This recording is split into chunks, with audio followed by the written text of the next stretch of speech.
Okay.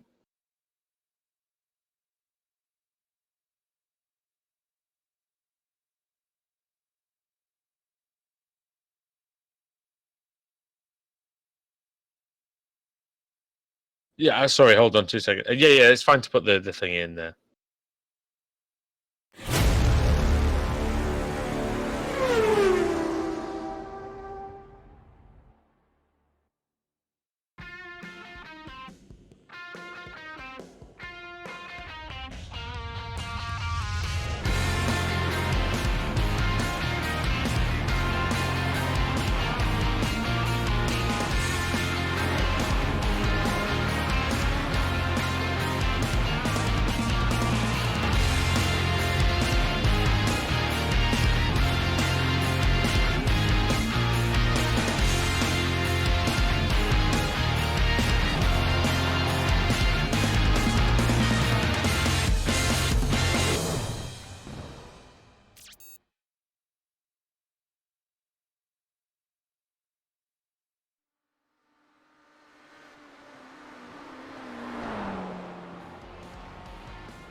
Yes.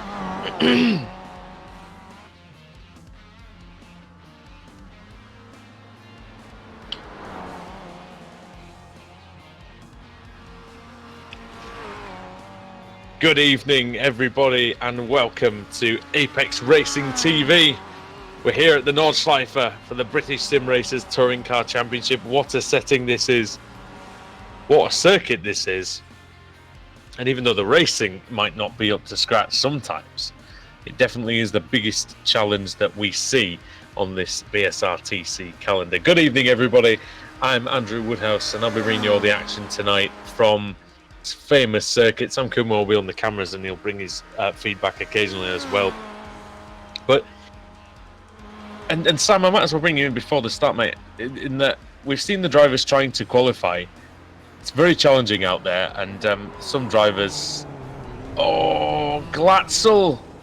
Sorry, I've just seen Sven Glatzel, Sam, ruin his lap on the penultimate corner.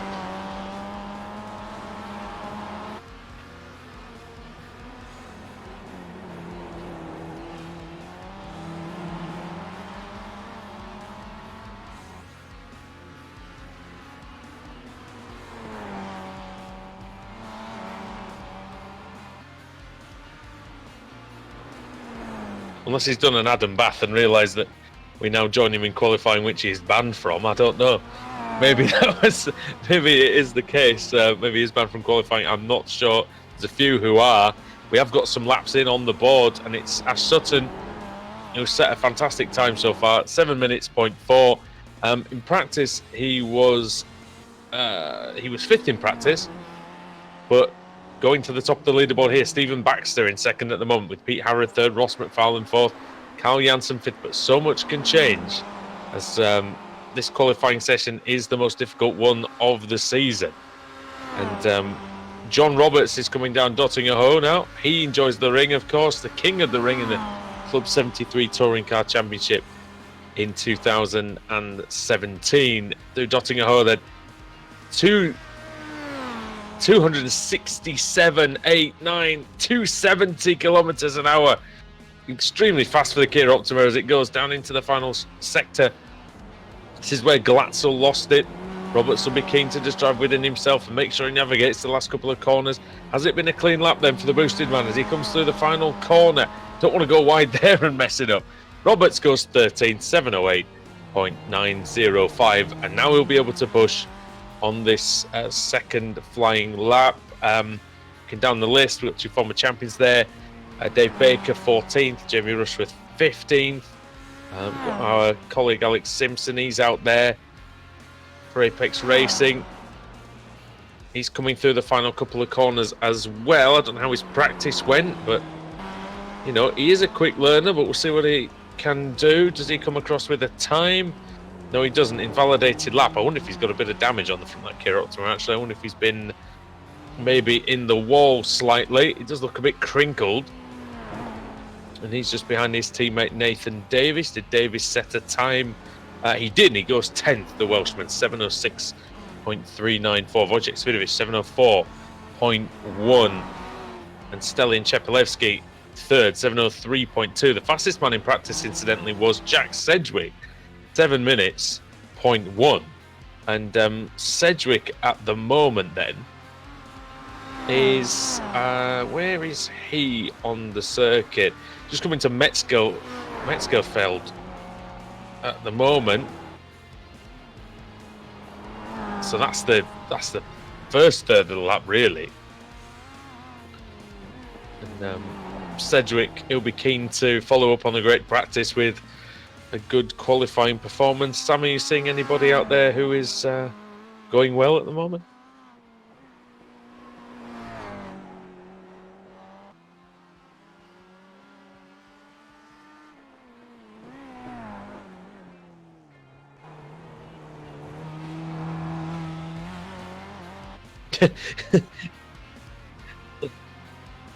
Yes, they were. For those who didn't see, they were actually driving the wrong way around the circuit. So, not my years of commentating on the BSRTC, I've never seen that. But they were all going around the circuit having a good time. The Kia Optima was pretty good in reverse. Actually, there's about 120 kilometers an hour. So, fantastic. We've seen Rob Plumley demonstrate that capability before in Canada as well, reversing it over the line. A couple of drivers have had to do that over the last couple of years. Jack McIntyre, P9 for Youth Energy.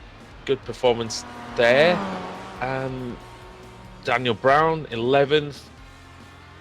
Let's see who else has done a lap then. Rose has done a lap, so has Blake, Johnston, Brandon, Everett, Hadfield, Laidler, Edwards, Janowski, Stevens, Woodhouse and Bond. They've all completed a lap. It's just down to the rest of them, really. Over half the field yet to set a time. Some of them, of course, are banned from qualifying, so we won't see efforts from a few drivers out there, no doubt. I spoke to Alex Simpson the other day, and he was saying he doesn't really know the course, but he had a good couple of hours practice the other night, and feels like he's got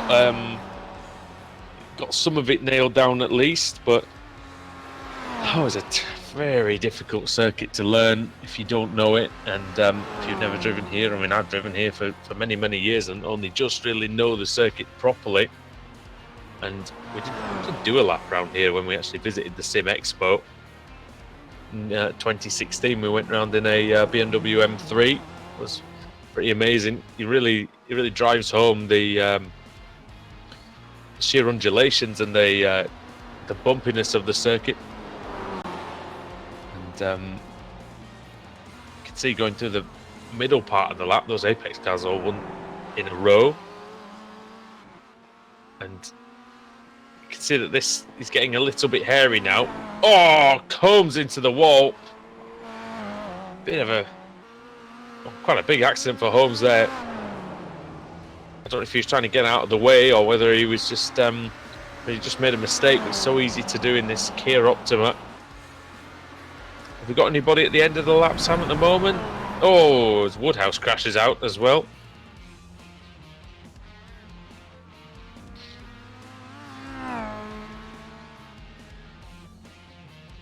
Oh. That's fine. No problem. Going down Nottingham Ho then. And it's Sven Glatzel, I think, will be the first man to come through. He was very quick in practice indeed. He'll be looking to not make this mistake that he made on the end of the previous lap, where the second to last corner was his downfall. Down the hill. Flat out kink then of the left-hander. And then into the final sector where the car was really unsettled. And yet again it is. He got it slowed down in time.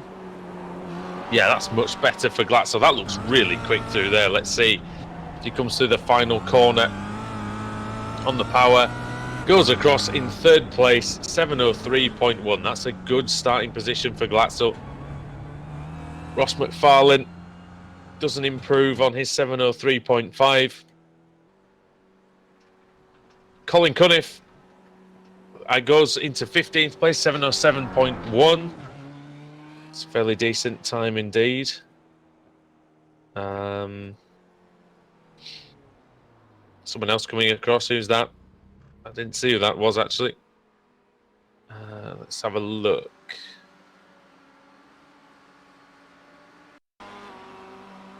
See who else is coming down Dottinger Hoare at the minute. Jack Sedgwick. Oh, that'll be close to an off track. So it's like it's been this has been a heck of a lap. He's really attacked it.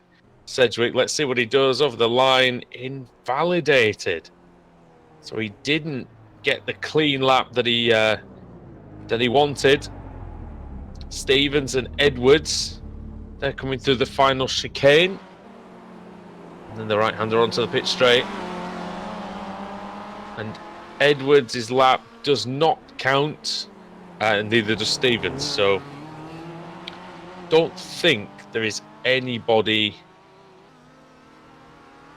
Oh yeah, of course, the Apex. John Roberts is coming through, and the Apex cars. So in fact, the Apex cars, they're coming down Dottinger Hoare. Savidovic, who he has put in the time already, 7:04.1. Let's see then if he has improved or not. That's the question, because he does have some slight damage on the. Well, it looks like he's got a bit of slight damage. I could be wrong there. Well, he's gone off. He's going to let Simpson and Davies complete their laps. To the last sector they come then. Has Alex managed to keep it clean? Let's see. Oh, that's a bit ragged on the final corner. He comes across and he goes 20 seconds, 7:08.6. No time set for Davies that time, but he will start the race in what should be 11th position. John Roberts, is he still going out there? No, he isn't. Don't know if anybody else is still going. Craig Williams, I don't know if he is or not. Is that Galgenkopf that he's coming through? Yes, it is. He's coming on to Dottinger Hoare now. And Gareth Hickling is on Dottinger Hoare as well.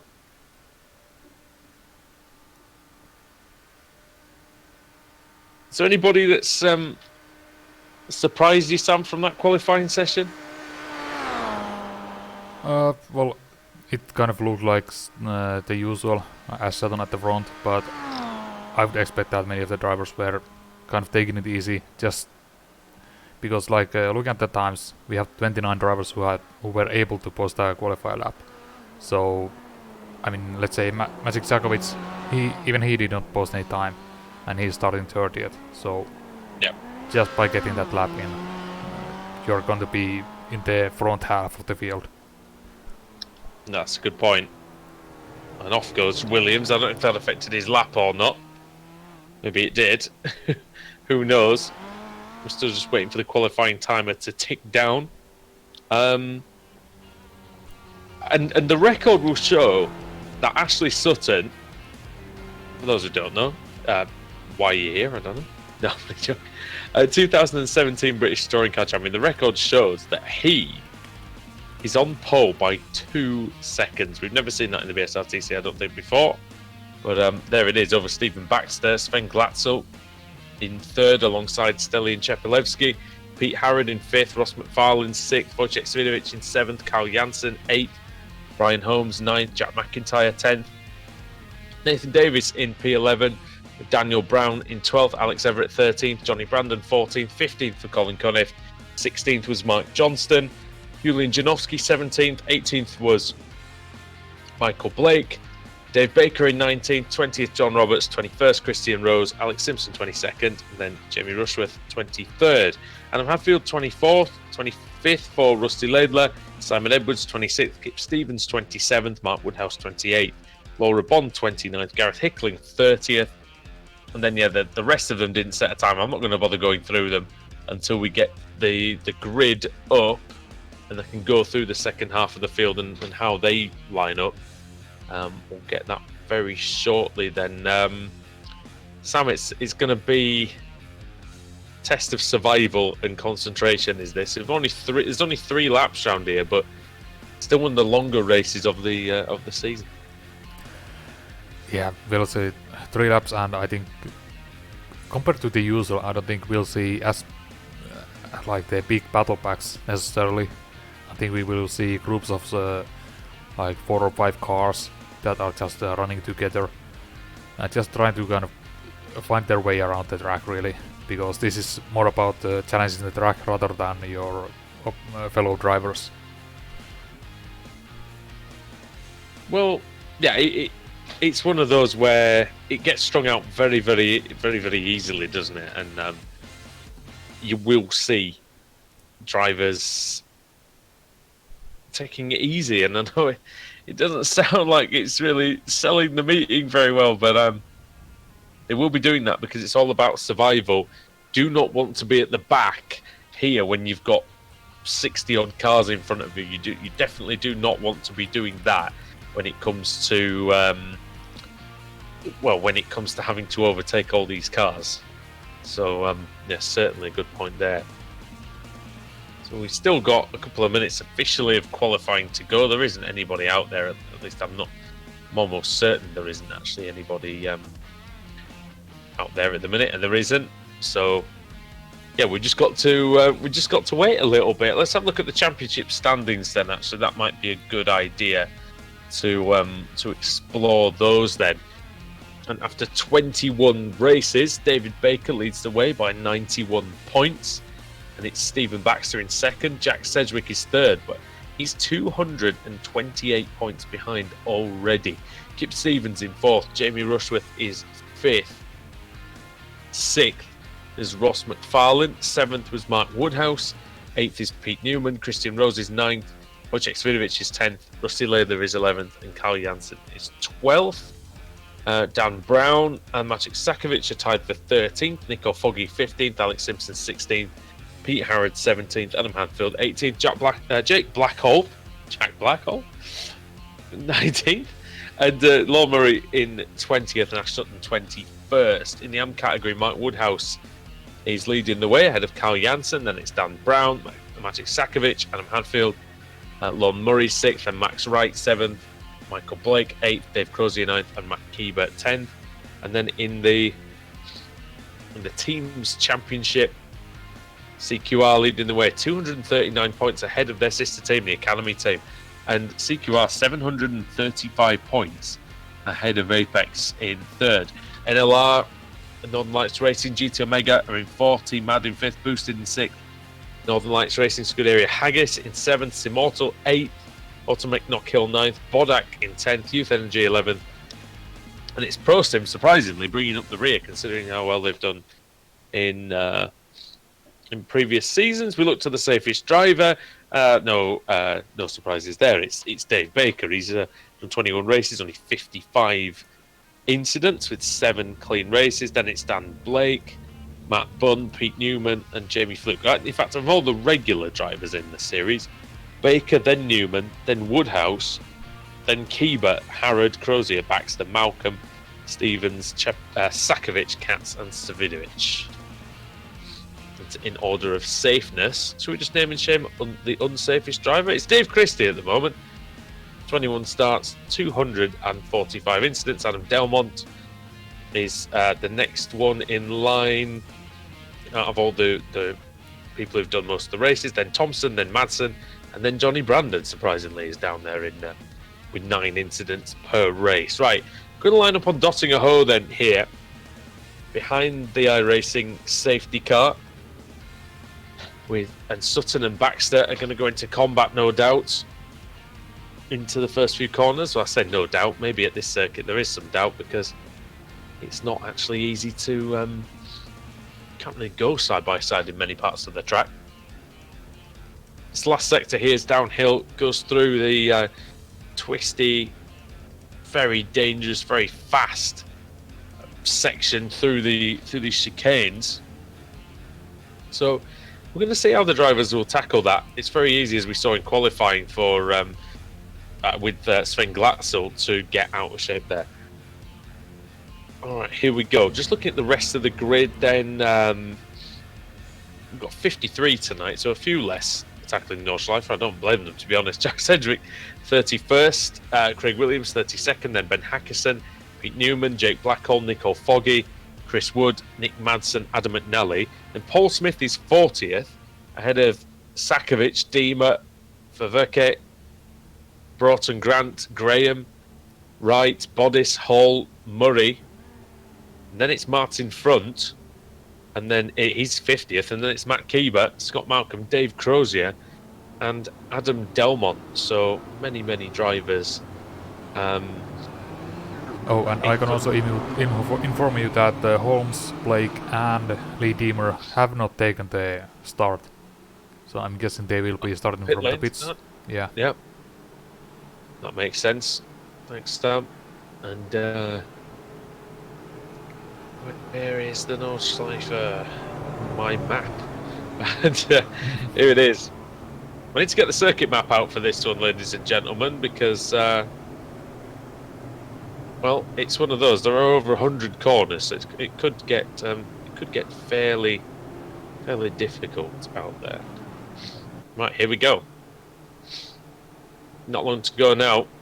It's the drivers going through the final sector. When is Ash Sutton going to go? That is the question. Here he goes now. The pace car is in. Ash Sutton's away and into the lead. And it's going to be his challenge to keep it clean and to keep it fast enough to keep these Northern Lights racing cars at bay. Sutton from Baxter, from Glatzel, then Chepolewski, and then it's Pete Harrod. Then McFarlane, Janssen, Svidovic and McIntyre. It's like a fairly clean start. I think everybody's okay at the moment. Don't think anybody's had a problem. Just scrolling through the drivers. Couple too wide in the middle of the field, actually. That's Bodis and Martin Front, but they managed to survive that one. Trying to take advantage of that is Murray, but I think everybody else, everybody has made it. And let's have a look. Dima, Holmes, and Blake and Delmont, they have come out now of the pits and they will be resuming the racing. Good start out there then. Nice and clean. To go through this first sector, it's a really good part of the course, this.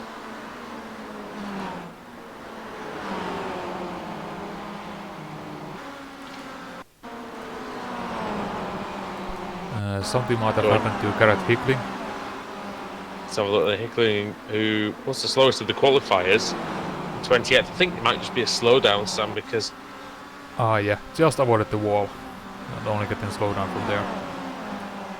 They go... There's most of the field going through Arenberg now.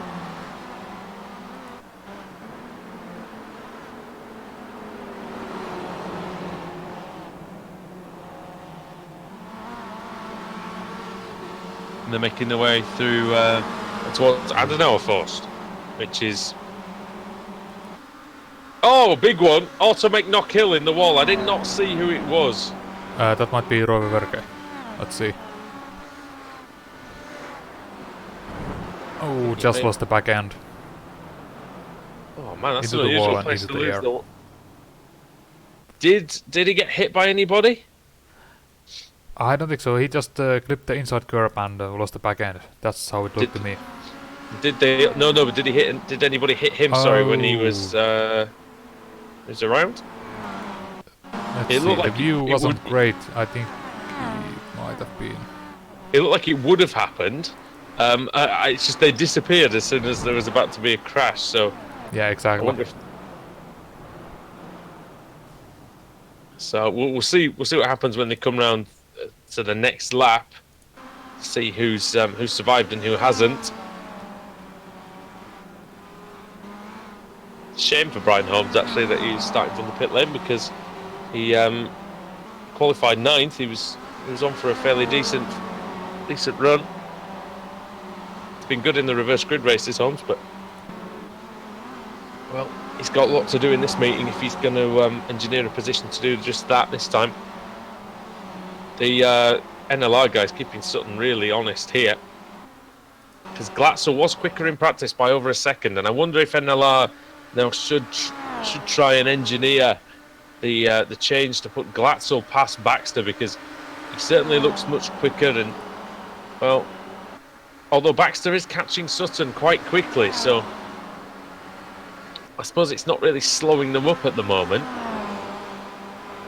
And Stephen Baxter, of course, you know, give him all the credit in the world, because he currently in the championship, he's up in his second, isn't he? So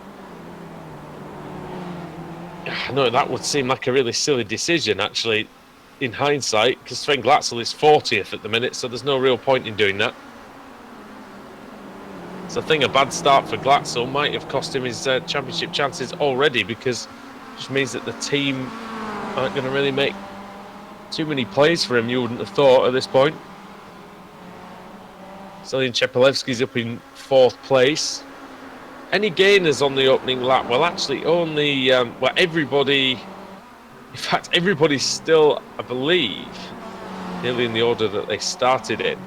Yeah, we have few, like Nicole Foggy, I believe that's 11 positions for him, 10 positions for Michael Hall, and 10 positions for Martin Front. Okay, so quite a few drivers then on the move. They're all ones that started somewhat out of position, though, aren't they? So I'm not surprised, actually. There's a good battle here between Carl Janssen and Ross McFarlane. McFarlane looked quick in qualifying, actually, starting in 6th, but Janssen looks like he's got the measure in this race. Alex Simpson's gained 1 place ahead of Christian Rose. He's behind John Roberts. Who else is out there? Rushworth is not far behind them. There might be a move here, actually. That's Foggy going through on Edwards. That was a nice move by Nicole.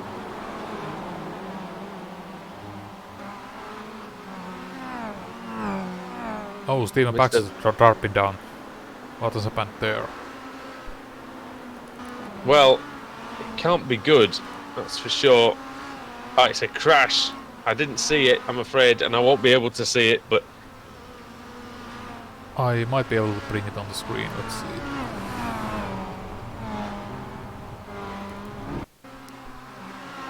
oh, and black holes in the wall as well. I believe that is car 11, yeah. Oh, yeah, Steve Baxter, he just lost it over the jump. Got a little bit sideways and it was just straight to the wall.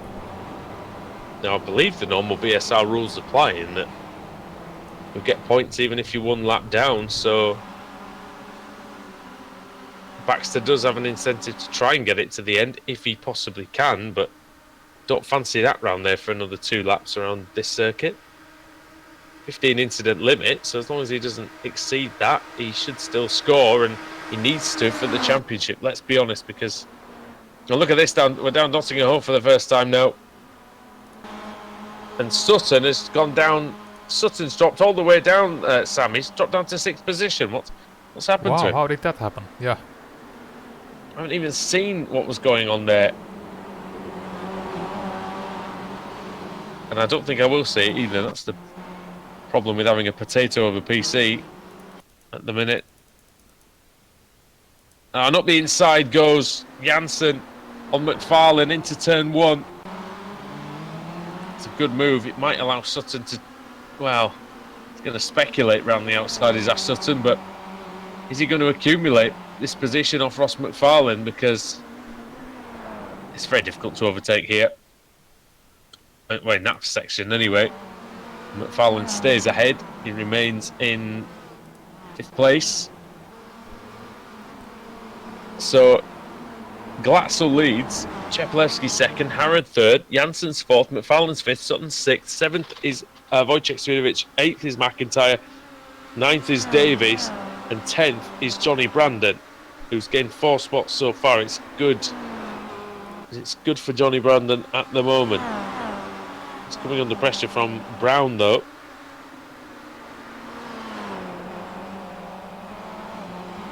It's a very fast section of the course, this.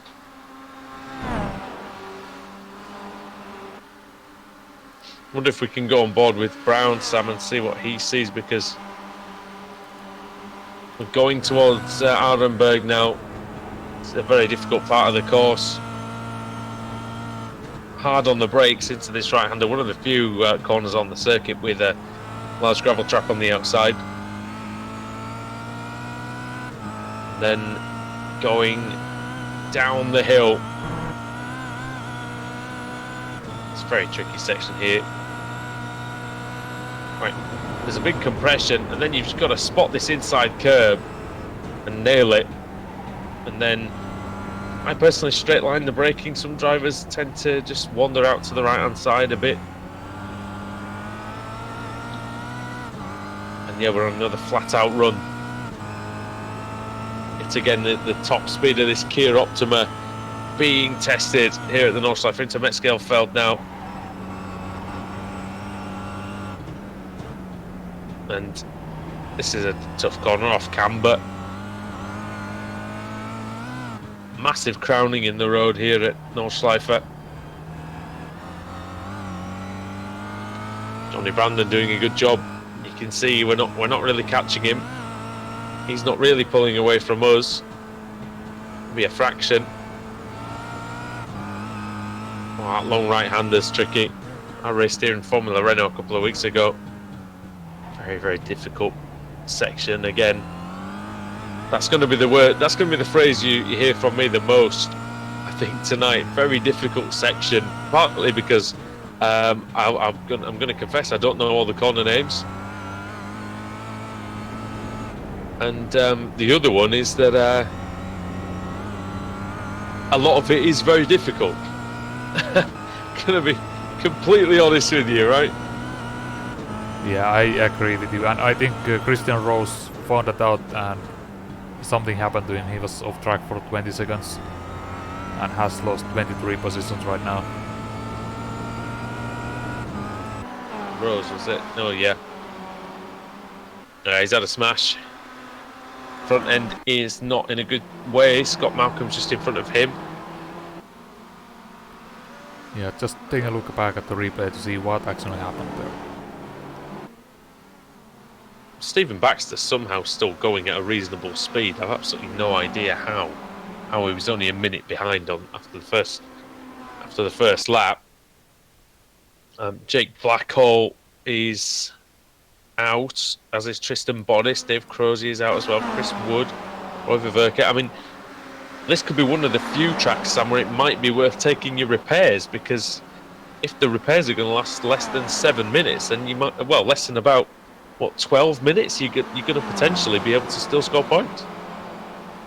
Yeah, and at this rate we are losing drivers. It might be very well worth it. And of course you need to get to the reverse grid wheel as well to get eligible for it. Yeah. That's going to be yet another thing to put into it. I think we're going to get a surprise winner, you know, at some point tonight, because just because of how the reverse grid wheel is and how overtaking is round here, I think it's not that you can't overtake it, you can, but you don't get many chances to do so during a lap, and a lap as long as this. So I'm still amazed that we've got 13 drivers covered by just 12 seconds at the very, very front of the race. And it's really excellent stuff. Alex Simpson's moved to 18th place. Dave Baker's up to 16th. Our championship leader. There's a few drivers going pretty well out there, it has to be said. Alex is coming under a lot of pressure from Foggy, and Foggy about 7 seconds a lap quicker, so I think it's only going to be a matter of time. But then again, it's overtaking is difficult. And where's Foggy going to make this move? Because he can't make it through this part of the lap because it's just simply too difficult. Do not want to get too far offline here as well, because if you do, the barriers are close. See, dropping down the hill, fast right here. It's a very tough section. Some of the corners are blind. Cannot see where you're going at all. Some sections. And mini carousel then next. Throw it in, use the bottom of the circuit, let the camber pull you round. And Foggy still cannot find a way past well, we might as well stick with it. Just dotting a hoe and see what happens here. You'd think Foggy would be able to get through, but the straight is so long. You wonder if maybe Simpson might be able to get back through, or maybe even 46, which is Adam Hadfield. You can see how close he is now to this battle in the background. Dragging past the tourist entrance then. Tourist Farton layout. This is Industry Farton. 100 down the hill again. 275 kilometers an hour for Adam Hadfield. Oh, and that's a crash. Oh, down in the wall. Oh, yeah.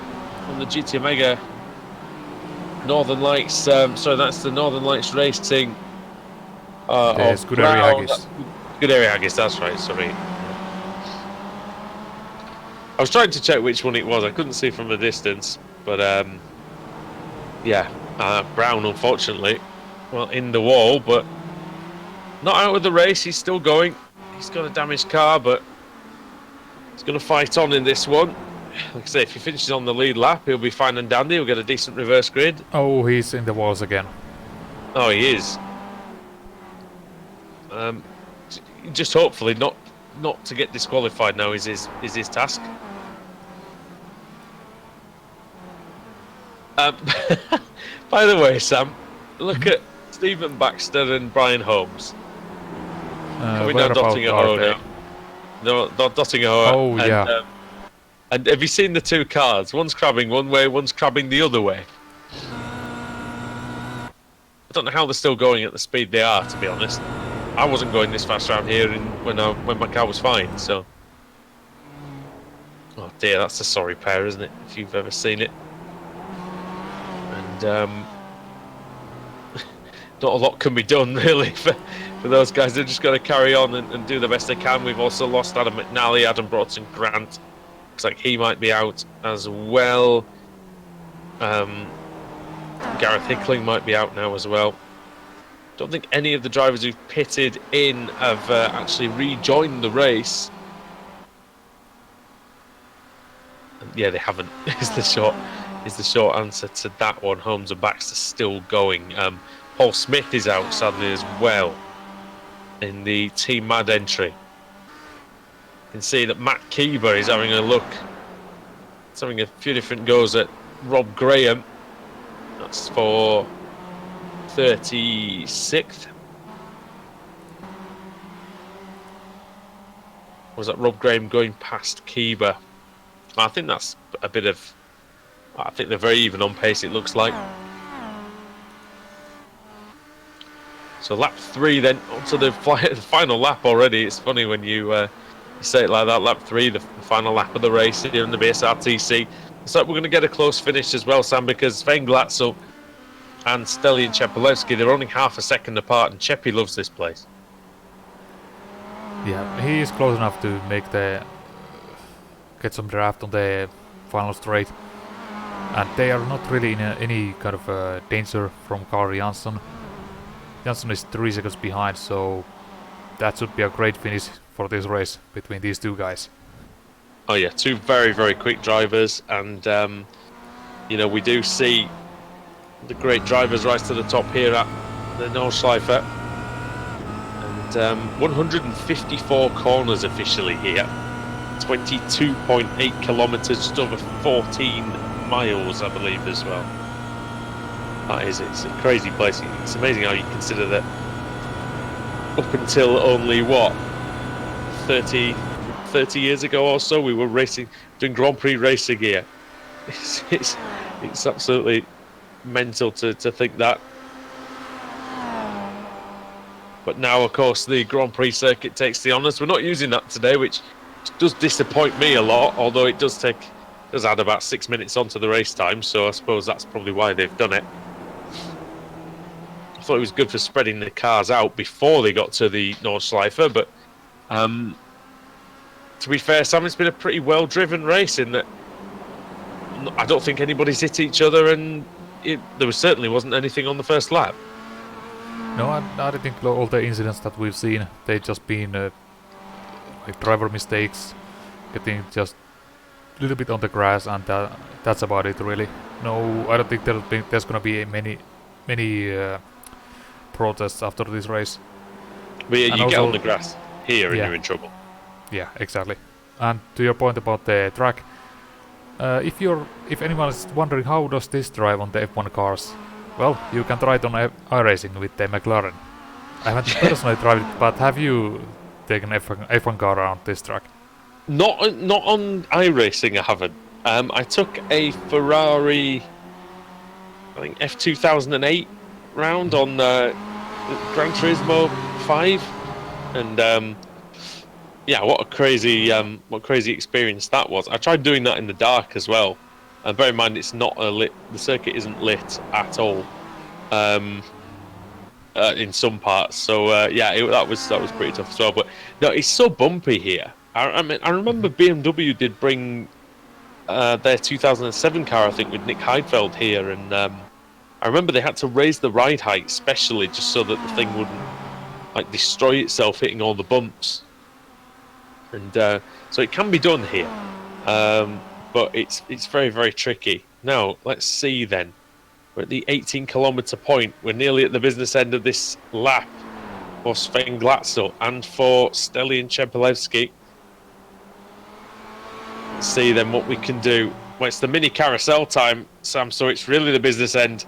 They've only got Galgenkopf to go and then Dottingerhoe. Yeah, you know, but that's really difficult place for Glatzer right now, because Stelian is going to be able to make the pass here on the straight, but now Glatzer has to need, okay, how do I get the position back before the finish line? Because this is really Chepelevsky's the thing is they can't really sort of start going after you because Carl Jansen's only 2 seconds behind. So if they start slowing, it's probably about 5 or 6 seconds behind, but they can't get in each other's way too much down here, otherwise Jansen might have a sniff. But it's Chepelevsky just inches ahead. He's going to have the inside line for the final sector, although is he going to lose his overlap altogether? He's going to have to be super brave. Round the outside. Oh, contact! Glatzel is sideways. He's not going to save that, though. Chepelevsky, he might be forced to accept this win. Glatzel is sideways. He needs to get it out of the barrier. Stelian Chepelevsky's going to take the win, but he will not probably keep. Who was that? That was Apex Racing UK car going sideways. Is it Svidovic, I think? Svidovic might have gone off. Glatzel comes across in 8th. Yeah, Svidovic was off, so 9th. 9th for him. He was going well in 6th, I think he was. But yeah, Chepelevsky and Conniff, was it? Yeah, he stopped there. Oh, he's been around as well. Tricky part of the circuit, that, when you're going full throttle, as we've just seen for the leaders. This is a good battle between Hall front and Sakovic. Into the final corner for Hall. He's going to get that one, so that's 29th. All three of those drivers have made up a lot of places. Not a happy race meeting. Not a happy race for Jack Sedgwick so far. A man who looked like he was the most likely to break through the 7-minute barrier. And he's not going to do that here. Let's see then. Is there anybody else still going? Is McNally still going? No, he's not. Broughton Grant isn't going either. It's Holmes and Baxter that are still going. Holmes is having all sorts of trouble out there. Baxter's coming down Dottingerhoe. So our championship, our second place man in the Drivers' Championship is going to bring home some. Points. It looks like, but yeah, it did look like, just responding to the chat there, yeah, it did definitely look like Stelian was trying to give the place back. He held off he put the brakes on, held them on to see if Sven could save it and get it back the right way around, in which case I'm certain he would have allowed that through again. So we'll see what happens. Is he going to keep the win? We don't know. I would hesitate to say. It depends on what the stewards say in terms of who caused the accident. So Yeah, very difficult one. Brian Holmes is a trooper. He's also off into the wall. And hopefully doesn't get himself disqualified in these 3 corners before the end of the race. That car is an absolute mess. And I'll be honest, if my car looked like that, I would have parked it. So well done, Brian. He comes across and finishes 2 minutes 29 behind. He barely just beats Laura Bond, who looks like her car's like literally been through the trees here at the Nürburgring. I think that could be everybody. I'm just going to see if there's anybody who's... Oh, Tristan Bodice is still going out there. Where is he? Yeah, we also have Dave Crozier somewhere. Somewhere is the word, I think. I have no idea where he's just ahead of Bodice. So Bodice might be the last car on the So that track. is in the...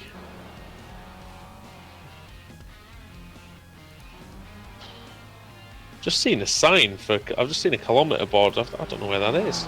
We are about, I think, less than 2 minutes away from the start-finish line. Oh, it's just before mini carousel. That's where Crozier is. Bodice, in fact, Crozier's overtaken Bodice on this lap. Because Bodice is just coming through this part of the lap now. So Crozier is still going. It's a long run down here, isn't it? And especially when it's a lonely run as well, especially when it's when you're that far behind. You're good finishing a good few minutes after everybody else, Sam. It's not great, but hey, at least he's finishing. Yeah, definitely. And like we saw with Brian Holmes, he picked up quite a few positions just by driving the car home. Now, regrettably for Dave Crozier, I don't think he can be on pole for the next race. Although wait, he can be on pole for the next race because he's ahead of Bodice. So yeah, Bodice can't be on pole, but Dave Crozier can if it's full -1. I don't think we have. Now here's a question, Sam. As you're our reverse grid wheel guru, do we have a number on there that's higher than 50? Let's see. Because if we do, no, 50 is the highest.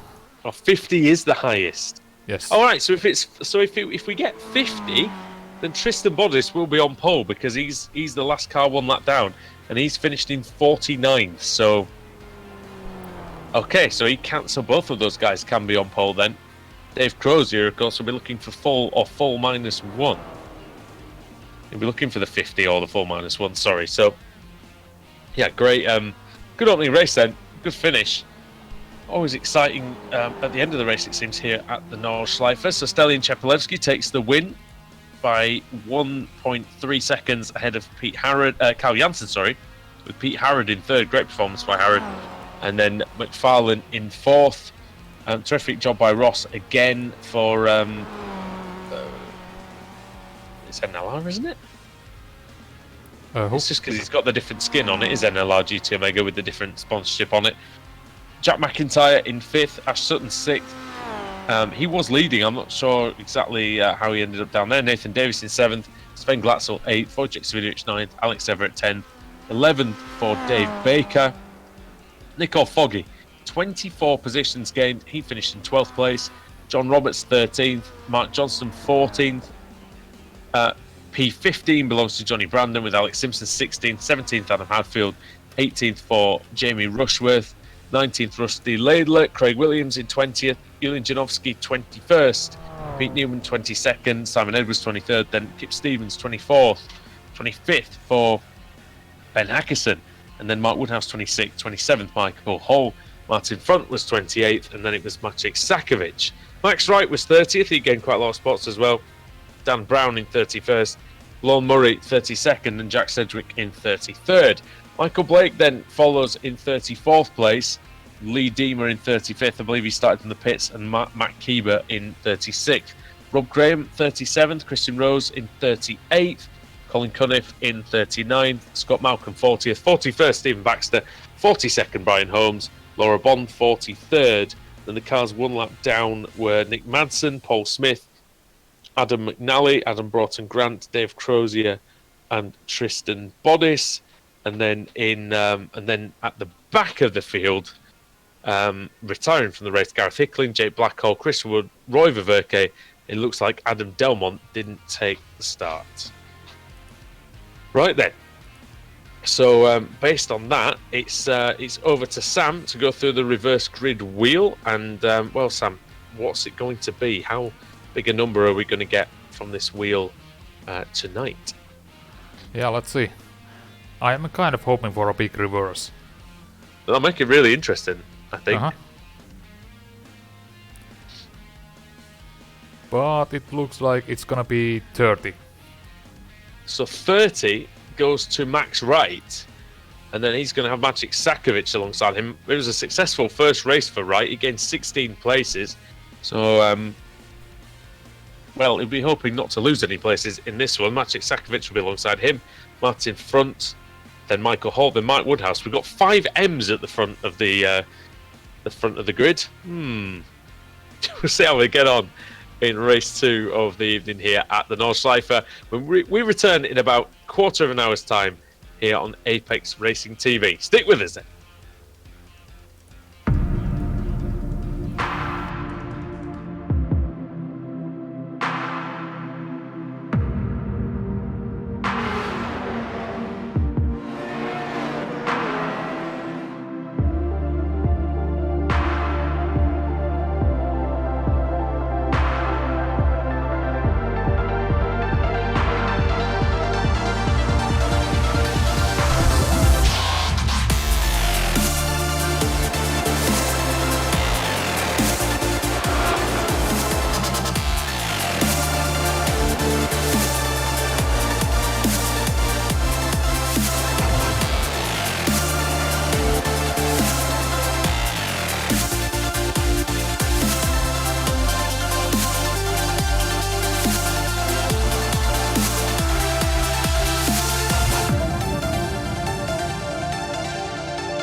iRacing.com is a sim racing game that combines a true-to-life racing experience with an online community of virtual racers from all over the globe. iRacing offers a multitude of officially licensed cars and tracks, laser scanned with millimeter accuracy. Their car models and mechanical systems are based on real-world physics and engineered in cooperation with manufacturers and race teams. iRacing's web-based interface allows members to compare stats and test drive any combination of car and track instantly. Their skill license system ranges from rookie to pro, ensuring members are always pitted against those with similar skill sets. Members are able to sign up for a weekly race series, compete in time trials, host a private race with friends, and participate in racing leagues created and run by the community. With over 60,000 members, iRacing works in partnership with renowned motorsport organizations like SRO Motorsports Group to deliver virtual races based on the real-life Blancpain GT series. iRacing's Blancpain Endurance Series features team racing, giving members the ability to build a team and participate in races ranging from 3 hours to 24 hours. Additional partners include NASCAR, IMSA, V8 Supercars, IndyCar, allowing members to race in their very own 24 hours of Spa, Bathurst 1000, Daytona 500, and many more. iRacing.com, delivering the most authentic racing experience short of getting into a real race car.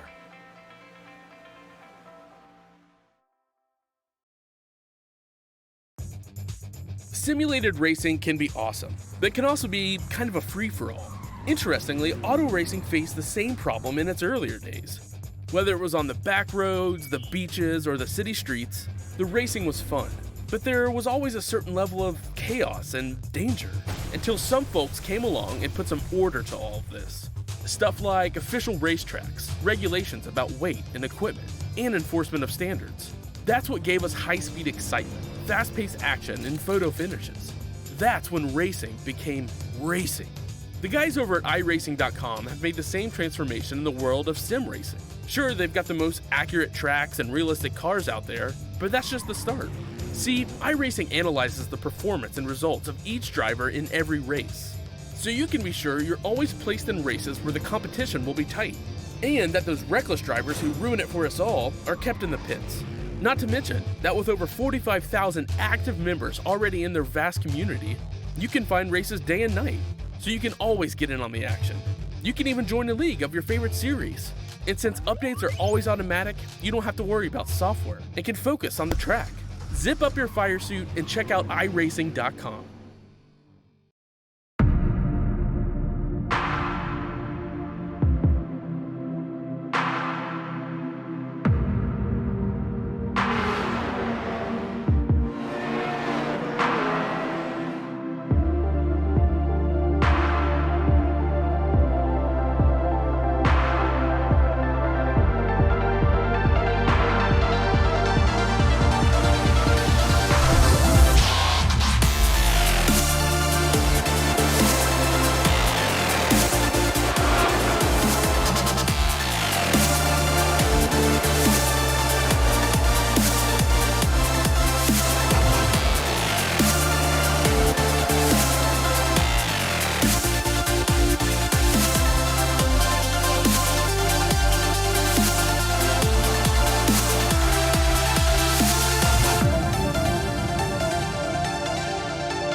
iRacing.com is a sim racing game that combines a true-to-life racing experience with an online community of virtual racers from all over the globe. iRacing offers a multitude of officially licensed cars and tracks, laser scanned with millimeter accuracy. Their car models and mechanical systems are based on real-world physics and engineered in cooperation with manufacturers and race teams. iRacing's web-based interface allows members to compare stats and test drive any combination of car and track instantly. Their skill license system ranges from rookie to pro, ensuring members are always pitted against those with similar skill sets. Members are able to sign up for a weekly race series, compete in time trials, host a private race with friends, and participate in racing leagues created and run by the community. With over 60,000 members, iRacing works in partnership with renowned motorsport organizations like SRO Motorsports Group to deliver virtual races based on the real-life Blancpain GT series.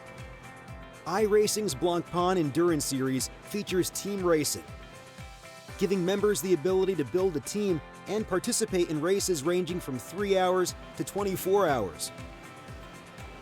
Additional partners include NASCAR, IMSA, V8 Supercars, IndyCar, allowing members to race in their very own 24 hours of Spa, Bathurst 1000, Daytona 500, and many more. iRacing.com, delivering the most authentic racing experience short of getting into a real race car.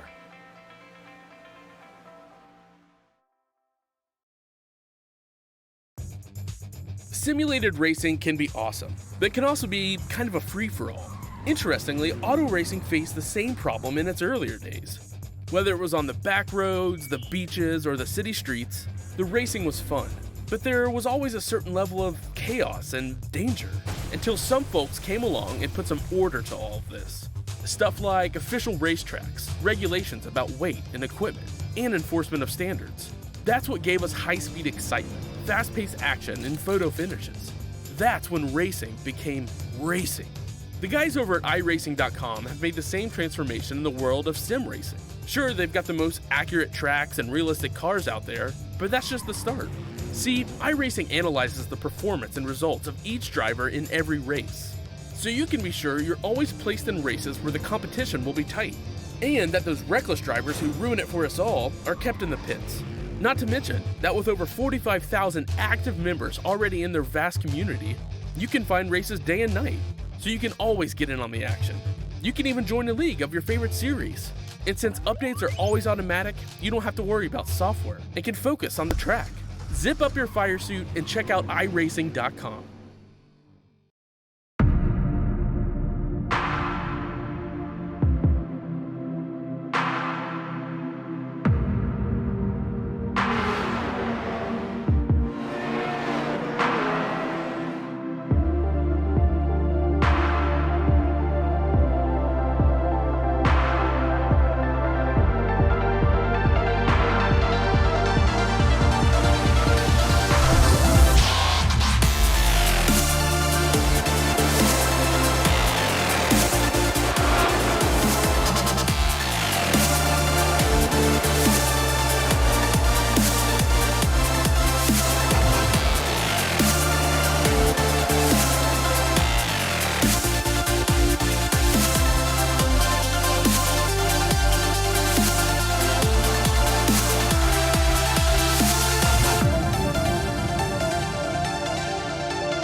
Welcome back to the British Sim Racers Touring Car Championship on Apex Racing TV.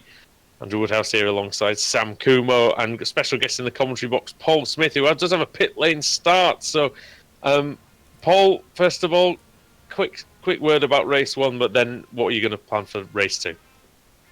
Race 1 was not how I wanted it to end. Ended up in the wall, but to be honest, it could have been worse. It looks like we've got a standing start, so this could be interesting. Race You might actually get 2, going a it's bit just gonna quicker be- than you thought. It's just going to be a case of just go for it. All right. Do what I can. Well, cheers, Paul. We'll get a word with you later on, hopefully. And, Okay. Max Wright is on the pole, and it's Magic Sakovic, Matt in front, Michael Hall, and Mark Woodhouse. That's your top 5. Hackerson 6th, Stevenson, Edwards, Newman, and Janowski. Race 1 winner. Celine Chepelewski starts 30th. Here we go. Green light is on. Good start by Wright. It's the shortest run to the first corner out of any circuit, I think, on iRacing. Wright leads, Sakovic second, then it's Hackerson, then it's Hall, then it's Hackerson, and then it's Woodhouse. So everybody else made it through, I wonder. First few corners. It's like, oh, I can hear some. Well, this first part of the lap, Sam, where this first major braking zone might be where a few people get unstuck, maybe at the back of the field. Yeah, so far it looks like everyone has made it through. There's just been so many overtakes happening on the just first few corners that my timing seats has been going up and down, up and down. Is there anybody dropping down the order, or has everybody been okay, do you think? Not really. I don't know. Martin Frank, did he start from the pits because he's lost 46 positions? Oh, But his car it's a bit looks unfair, fine, that so- really, isn't it? Yeah, so I think that might be just pit lane start for him. You lost 46 places. No, I didn't. Well, Wright's having to defend from Sakovic then. Doing a good job of it. Going into Arenberg then. Getting it slowed down for this right-hander. It's quite tricky. But he makes it pretty well and gets away into the meat of the lap here at the Nordschleife now. Very tough section again, like I said here. And I believe this is in Fuchsrow into Adenauer Forst. One of the tightest parts of the circuit. Sam and Wright goes off, and that might be a slowdown penalty. Oh, is he going to hit the wall? No, he doesn't. Well, he's going to get a slowdown penalty, I think. Yeah, he first had a small mistake, but didn't lose, but then just lost even more. Dropping down now, down to 10th. Did he get it served? Still dropping good. Still battle serving with it. Johnny Bradford. Oh, yeah. it's a crash. It's a big Yes. crash. It's a pile-up. It's a pile-up. Alex Simpson's involved in that, as is Rushworth. There's a car on the car gone over the fence. Now, there can't be a safety car here, realistically, because that would be the end of the race already. Do you have any idea what started it? Because Well, following Max Wright Wright's and- probably the place to look. I imagine it's due to the fact that he was slowing down. Let's say, oh, it's Johnny Brandon up the inside of Wright, and Johnny Brandon understeers into Max, puts Max on the curb, and Max has nowhere to go, and neither do the cars immediately behind. Like I mentioned, our colleague Alex Simpson was right in that. Oh, and he actually got hit by Adam Hadfield as Alex was going through the scene, trying to avoid Jamie Rushworth. So again, it was a big pile up. I think the drivers did fairly well to not make it worse than what it actually was, though. Sam, looking at it, yeah, there's really no way to go, and yeah, it's nice to see that drivers were slowing down and just taking it easy. we're trying very hard. It looked bad on the cameras. Oh, but I it mean, would have looked pretty bad because there's nowhere to go. Yeah, exactly. It's the thing, absolutely nowhere to go for these drivers. Making a move then is Daniel Brown. He's going through on Michael Blake. That's for... in fact, I've no idea what position that is. You might be able to tell me, Dan Sam. Brown is because of 26th. Yes, All right, so he's gained about 5 spots off that. exactly, 5 Rushworth. positions. Front. Oh, Jamie is Rushworth, losing Rushworth's losing control. He can't steer that car. Cannot steer that CQR Club car. He just needs to stay out of the way now, I think. Oh, his steering is bent.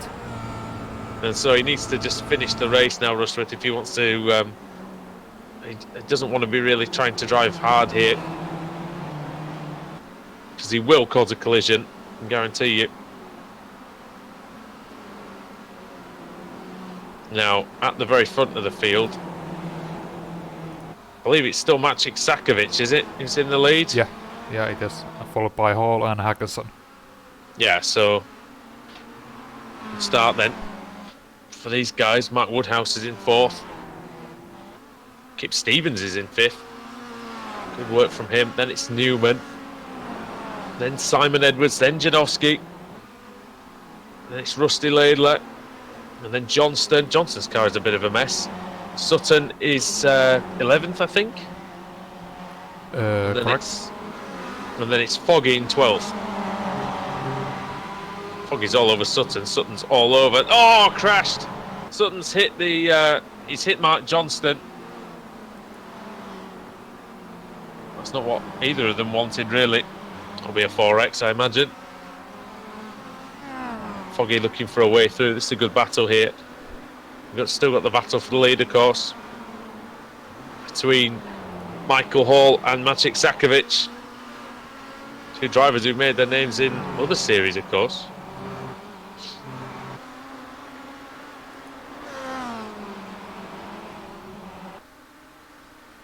Joe McDonald saying, hey, typical BSR race. Well, Oh, to be honest, we've not had one of those for a while. Rusty Laidler, hard in the wall and into orbit. There he goes. Oh, yeah. And that is... Did he get rear-ended? I think he might have got rear-ended, you know. Yeah, also Hatfield involved in it with heavy and that was Sutton, right I think, who possibly rear-ended Laidler, did he? Oh, yeah. Yeah, Sutton taking out his own teammate there. Not the best job there. He's trying to stay ahead of Foggy, but we end up sacrificing Laidler to the racing gods. Down Dottingham then. For the first time, what can Michael Hall do? Well, not a lot, in fact. He's more under pressure from Hackerson than he is chasing down Maciej Sakovic, but the magic is about to be sandwiched, I think. Is Hall going to have a look into the fast section? Oh, brace yourselves, boys.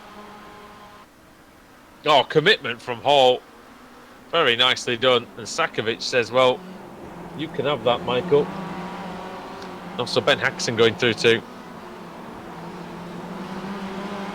So it's all change at the front then, as we start lap 2 of the race. 1/3 distance. Yeah, and the biggest mover for the lap 1. Yeah, biggest mover is Adam Delmont. Gain of 27 positions on the first lap. Oh. Currently running 27th. Yeah, well done to Adam Delmont. Oh, Julian Janowski's been hit by Foggy. And I think Foggy was hit by Sutton. Some drivers, are there any drivers worrying the incident count at the minute? Well, Nick Madsen's on 11. Laura Bond is also on 11. And then there's a group of drivers on 9. Simpson, Hadfield, Davies, Rushworth. Simpson just gone to 10 incidents. Hadfield, Davies, Rushworth and Everett and McIntyre. Sutton, we're watching, is on 5. Nicole Foggy, 2. They're all right for the moment. Although that might update at the end of the lap, I would think, Sam. Potentially. Yeah, I'm sure usually those update instantly. Oh, do they? Okay.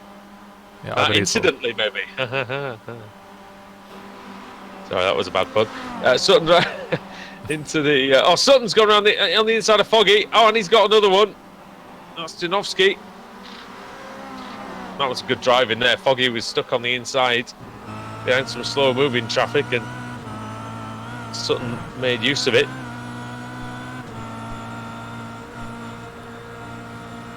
This Hall and Hackerson battle is going to be very good, I think. Really sliding the rear of this car in these very cold conditions, Sam. There's one thing about the Nürburgring weather here on iRacing is it's very realistic. It's always cold here. Yeah, well, at least based on our experiences. Yeah, well, exactly. Do not pack your shorts when you go to the Nürburgring. You watch, I can guarantee you this year when we go, it's going to be ridiculously warm, you know. I can guarantee you, now that I've said that. Yeah, at least I hope so. That's how it works when British people talk about the weather. It just decides to do the opposite of what we've said. Third place is Sakovic at the moment, and he's just staying there. I mean, he wasn't bad on the pace at all on the first lap, and when he got into the lead, he did look like he belonged there. It was just really the straight, the Dottingerho, that sort of did him in, Sam, because he lost so much time in the slipstream. Yeah, no, to be fair, like there's no great overtaking spots around here where they are right now, so maybe he just wants to get the gap and then get a good run on the Dottingerho. Yeah, nothing really stands out in terms of a great place to pass. You're right, and it's just one of those circuits, isn't it? Really. Simpson and Sedgwick getting close together. Somebody's on the grass. That was Mark Johnston. It's all scrunching up in this battle, Sam. Between there's only 8 seconds between first and 13th place, and it's all sort of got very close together over the last few minutes.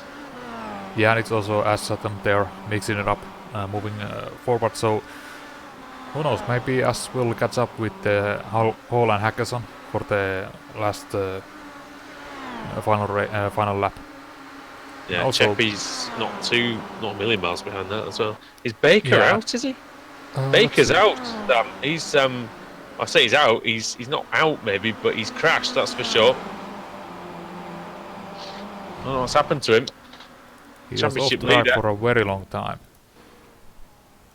Yeah, he was just getting out of the way. It looked like. But I don't know if he's. Don't know what's happened to him You there. know what? I think his car is just undrivable, and he's driving on the grass. But what happened to to him? make Was that a first lap thing? Do you think? Yeah, Oh, I no, believe so he got because to no, it wasn't, cannot because he find- got to the end of the. Sorry. He Yeah. got to the end of lap 1, only 10 seconds behind the leader. So he must have had something on this lap as well. Must have had a crash. oh, look at this onboard. That have a look. steering is just. I'm gonna Like, have it a look seems on like the stream now. when he's on the brakes, he has to be like hands crossed to just keep it straight. Oh, John Roberts was saying that he got sent into orbit, out of bounds on the track. I think he said he was. Oh dear, yeah. Yeah, Baker might end up getting. Quite likely he gets disqualified, Sam, because he's had 11 incidents already. So we'll see. He's not a lap down though yet. He probably will be by the end of it, you would think. But as long Yeah, as I he think, keeps like- it clean, a chance. Yeah, if he can just complete this Oh. lap, that might be enough. Here comes Sakovic, Sam. He's got a run, but again, like you said before, very difficult to get through anywhere, really. Because you can just put the car in the middle of the track here, and not many people can make a space.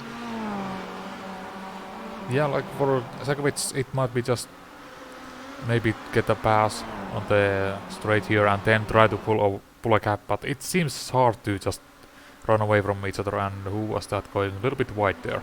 Might have been Foggy. No, that is Pete Newman, and Yeah. he is sideways on the wall. No, it's on his. Oh, he's on his now side. he's spinning Oh, on the, he nearly came back right into the middle. Oh dear. You have to do the world's worst 3-point turn here as well, I think.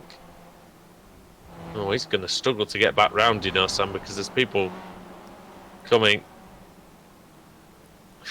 Yeah, he's gonna need to find a gap. He might be able to get one between Rushworth and Chris Wood potentially. Is he back running, Newman? Is he yeah, going he's still? back running right now. Oh, his car is an absolute mess. He might not be able to make that to the end. We'll see. I mean, you think he can. The good thing here is, though, Sam, it's Hackerson going for the lead. I was just going to quickly say that the good thing is you can sort of run around slowly at the back and not have to worry about getting in people's way, because you can finish 5 or 6 minutes behind and still be completely out of the way of the leaders. As Hackerson, such commitment into the final sector. Is it too much commitment? Can he stop it? The answer is yes. That's actually well done by Ben Hackerson. White flag then will be in the air. They'll start the final lap of the race. Don't worry though, the race is not quite over yet. We've still got about 7 minutes of it to go. Looking at the lap times, it's much different to what it was in qualifying. 7:11.4 for Hackerson, 7:12.64. Michael Hall. I wonder who's the fastest man on the track at the moment, Sam? That is Wojciech, 7:07.8. There you go. Ash But Sutton's also got... Yeah, that might be just because he had some clean track. Ash Sutton Ash is moving. Sutton's also gone under 7:10, as has Sven Glatzel. He's under 7:10 as well. As is Sedgwick, as is Chepelevsky.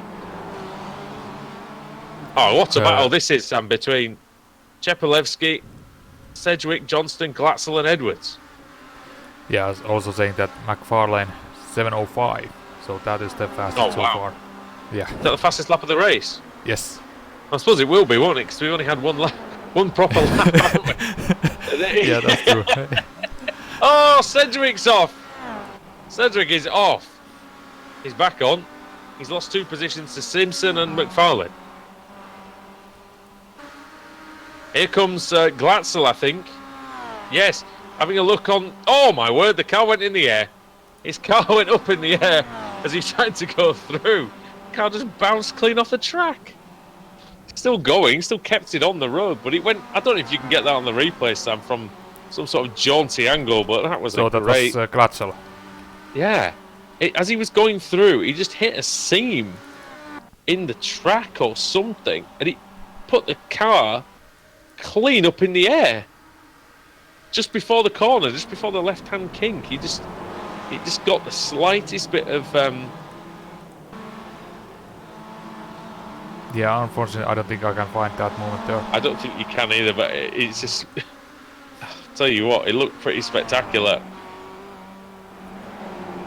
Meanwhile, Ash Sutton is second. Who is? Ash is up to Is second he really? now. Yeah. He's not got much car left, though, has he? That's the thing. You've got to balance that out with how much car you have left.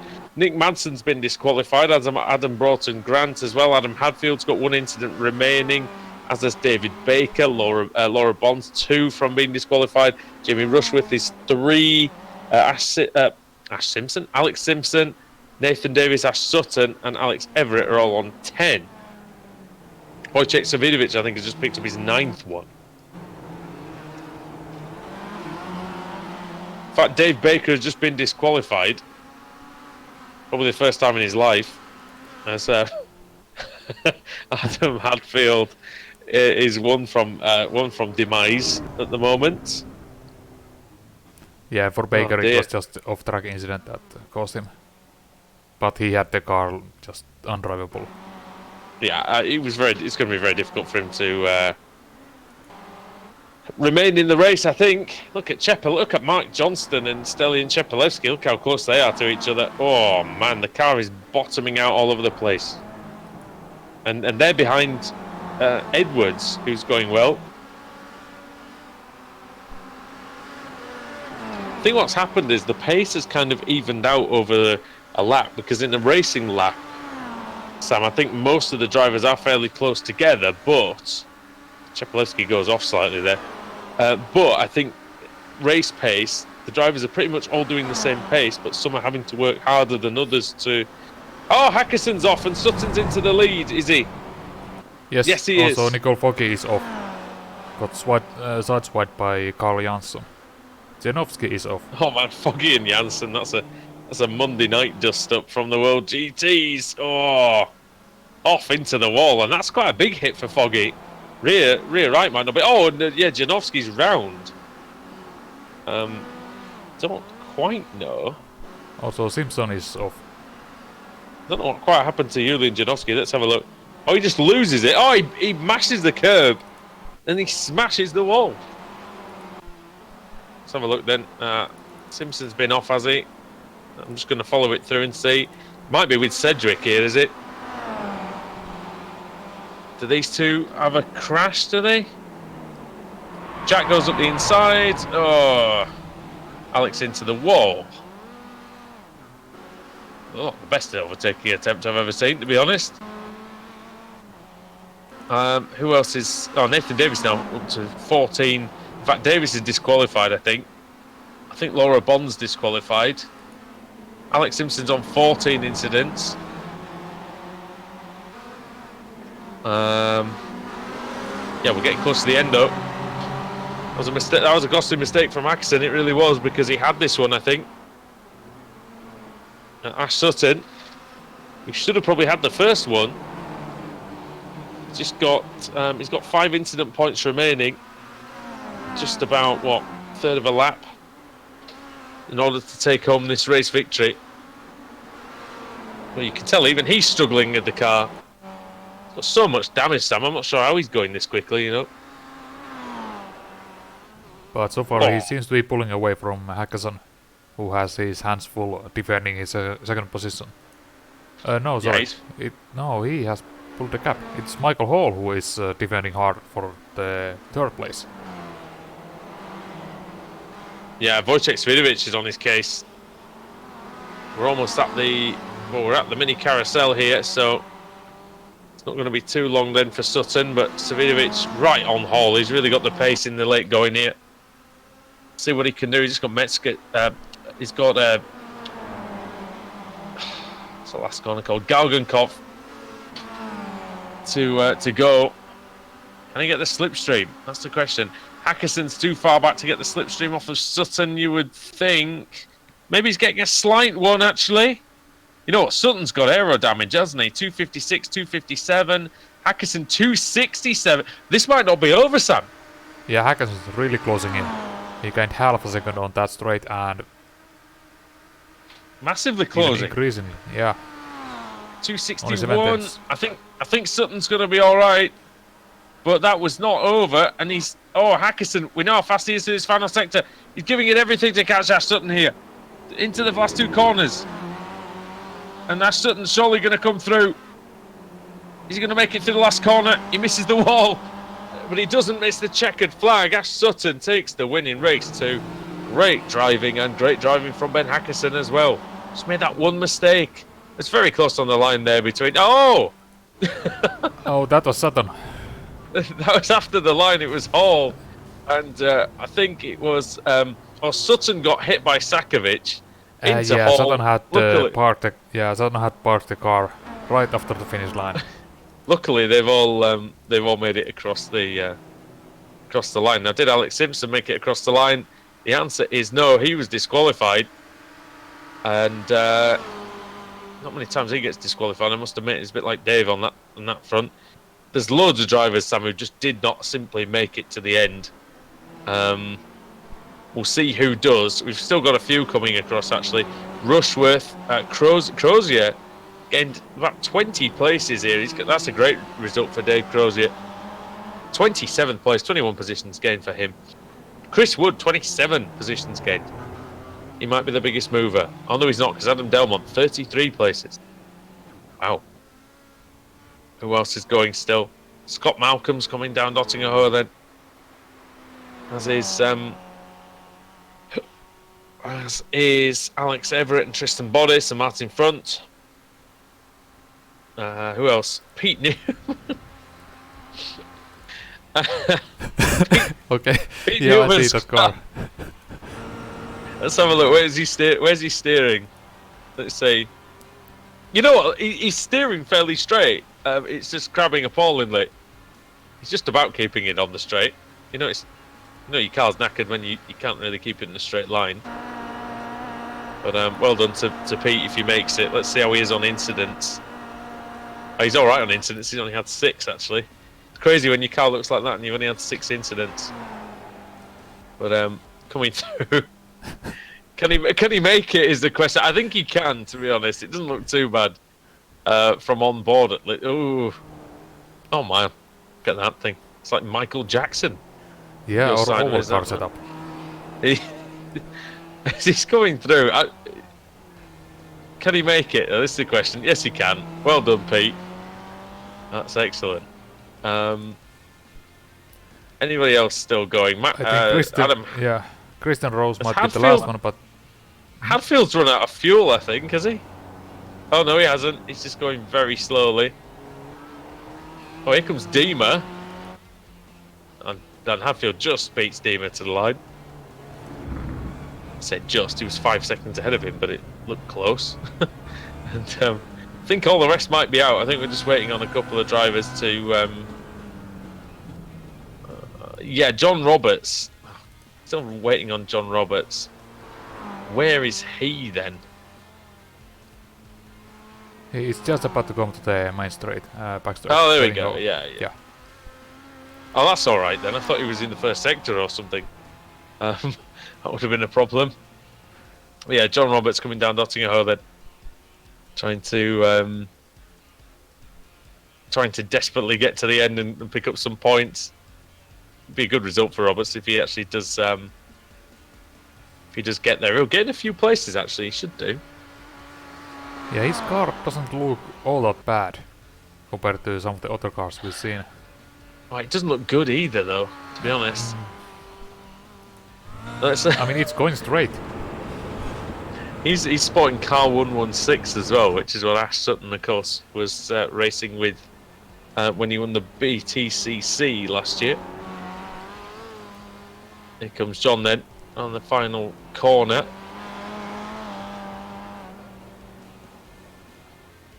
And here he comes, he's over the line. In fact, he doesn't gain that many spots because the others had, of course, started their final lap. Well, let's just take you through. Let's just take you through the results then. Oh, Alex Simpson did finish the race, actually. I don't think he did get disqualified. He finished the race in the end, just having a look through the order. Right, so Ash Sutton takes the win, and it was very close in the end. His straight line speed nearly was his undoing. Wojciech Svidovic in third. Magic Sakovic fourth, Michael Hall in fifth, sixth for Kip Stevens, with Sven Glatzel in P7, Nicole Foggy eighth, ninth for Mark Woodhouse, 10th for Simon Edwards. Jack Sedgwick was P11 with Ross McFarlane in 12th position. It was 13th for Mark Johnston, Sterling Chepolewski 14th, and then Pete Harron in 15th. 16th was Carl Janssen, then it was Daniel Brown in 17th, 18th for Colin Cunniff. Quite a good haul of positions game for him. Alon Murray 19th. Michael Blake 20th, he was up 14, and Delmont, biggest mover, up 33. Matt Keever 22nd. Good driving from him to move through the field. Alex Simpson 23rd, just made it I think in the end. Adam McNally 24th, Chris Wood 25th, Rob Graham 26th, Dave Crozier 27th, 21 gained for the principal of Team Mad. Jamie Rushford 28th, Brian Holmes 29th, 30th was Roy Viveke. Scott Malcolm 31st, and Martin Front, he started in third. Oh no, he didn't start third, he started from the pit lane, of course. Finished 32nd, Tristan Bodice 33rd, 34th Alex Everett, then Nathan Davis 35th, Pete Newman 36th, Julian Janowski 37th, Adam Hadfield 38th, Lee Demon 39th, Christian Rose 40th. Jake Blackhall was 41st, and then the cars one lap down with Nick Madsen, Laura Bond, Stephen Baxter, Paul Smith, who also started from the pits, and John Roberts, as we can see.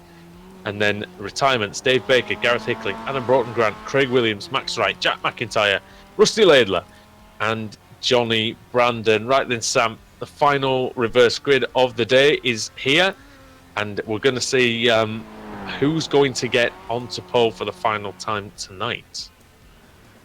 Let's see, for the previous race we had only half reverse, so we'll see what happens if we get the full. All right.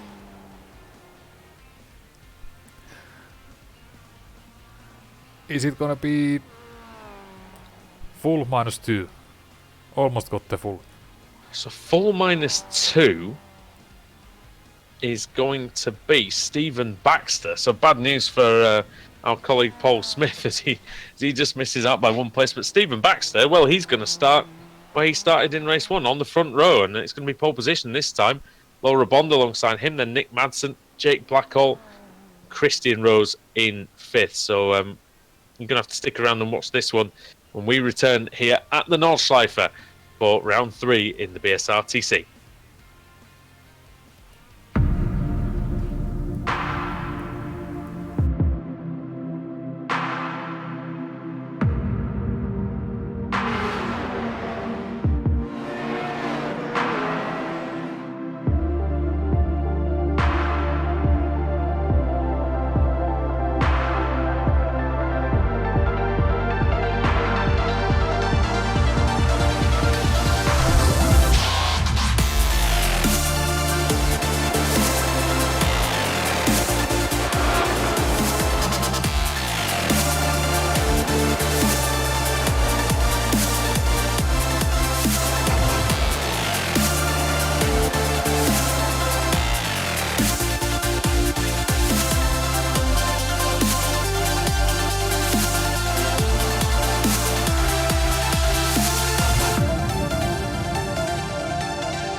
iRacing.com is a sim racing game that combines a true-to-life racing experience with an online community of virtual racers from all over the globe. iRacing offers a multitude of officially licensed cars and tracks, laser scanned with millimeter accuracy. Their car models and mechanical systems are based on real-world physics and engineered in cooperation with manufacturers and race teams. iRacing's web-based interface allows members to compare stats and test drive any combination of car and track instantly. Their skill license system ranges from rookie to pro, ensuring members are always pitted against those with similar skill sets. Members are able to sign up for a weekly race series, compete in time trials, host a private race with friends, and participate in racing leagues created and run by the community.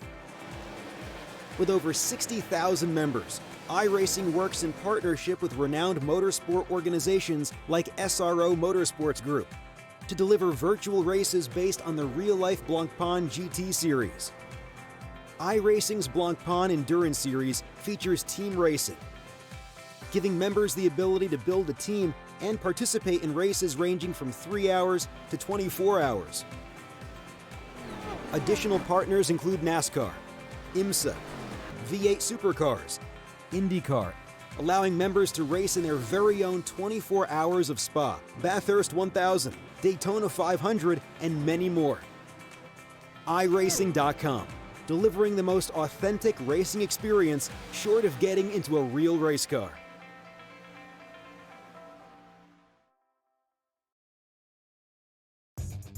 Simulated racing can be awesome, but it can also be kind of a free-for-all. Interestingly, auto racing faced the same problem in its earlier days. Whether it was on the back roads, the beaches, or the city streets, the racing was fun. But there was always a certain level of chaos and danger, until some folks came along and put some order to all of this. Stuff like official racetracks, regulations about weight and equipment, and enforcement of standards. That's what gave us high-speed excitement, fast-paced action, and photo finishes. That's when racing became racing. The guys over at iRacing.com have made the same transformation in the world of sim racing. Sure, they've got the most accurate tracks and realistic cars out there, but that's just the start. See, iRacing analyzes the performance and results of each driver in every race, so you can be sure you're always placed in races where the competition will be tight, and that those reckless drivers who ruin it for us all are kept in the pits. Not to mention that with over 45,000 active members already in their vast community, you can find races day and night, so you can always get in on the action. You can even join a league of your favorite series. And since updates are always automatic, you don't have to worry about software and can focus on the track. Zip up your fire suit and check out iRacing.com.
iRacing.com is a sim racing game that combines a true-to-life racing experience with an online community of virtual racers from all over the globe. iRacing offers a multitude of officially licensed cars and tracks, laser scanned with millimeter accuracy. Their car models and mechanical systems are based on real-world physics and engineered in cooperation with manufacturers and race teams. iRacing's web-based interface allows members to compare stats and test drive any combination of car and track instantly. Their skill license system ranges from rookie to pro, ensuring members are always pitted against those with similar skill sets. Members are able to sign up for a weekly race series, compete in time trials, host a private race with friends, and participate in racing leagues created and run by the community. With over 60,000 members, iRacing works in partnership with renowned motorsport organizations like SRO Motorsports Group to deliver virtual races based on the real-life Blancpain GT series. iRacing's Blancpain Endurance Series features team racing, giving members the ability to build a team and participate in races ranging from 3 hours to 24 hours. Additional partners include NASCAR, IMSA, V8 Supercars, IndyCar, allowing members to race in their very own 24 hours of Spa, Bathurst 1000, Daytona 500, and many more. iRacing.com, delivering the most authentic racing experience short of getting into a real race car.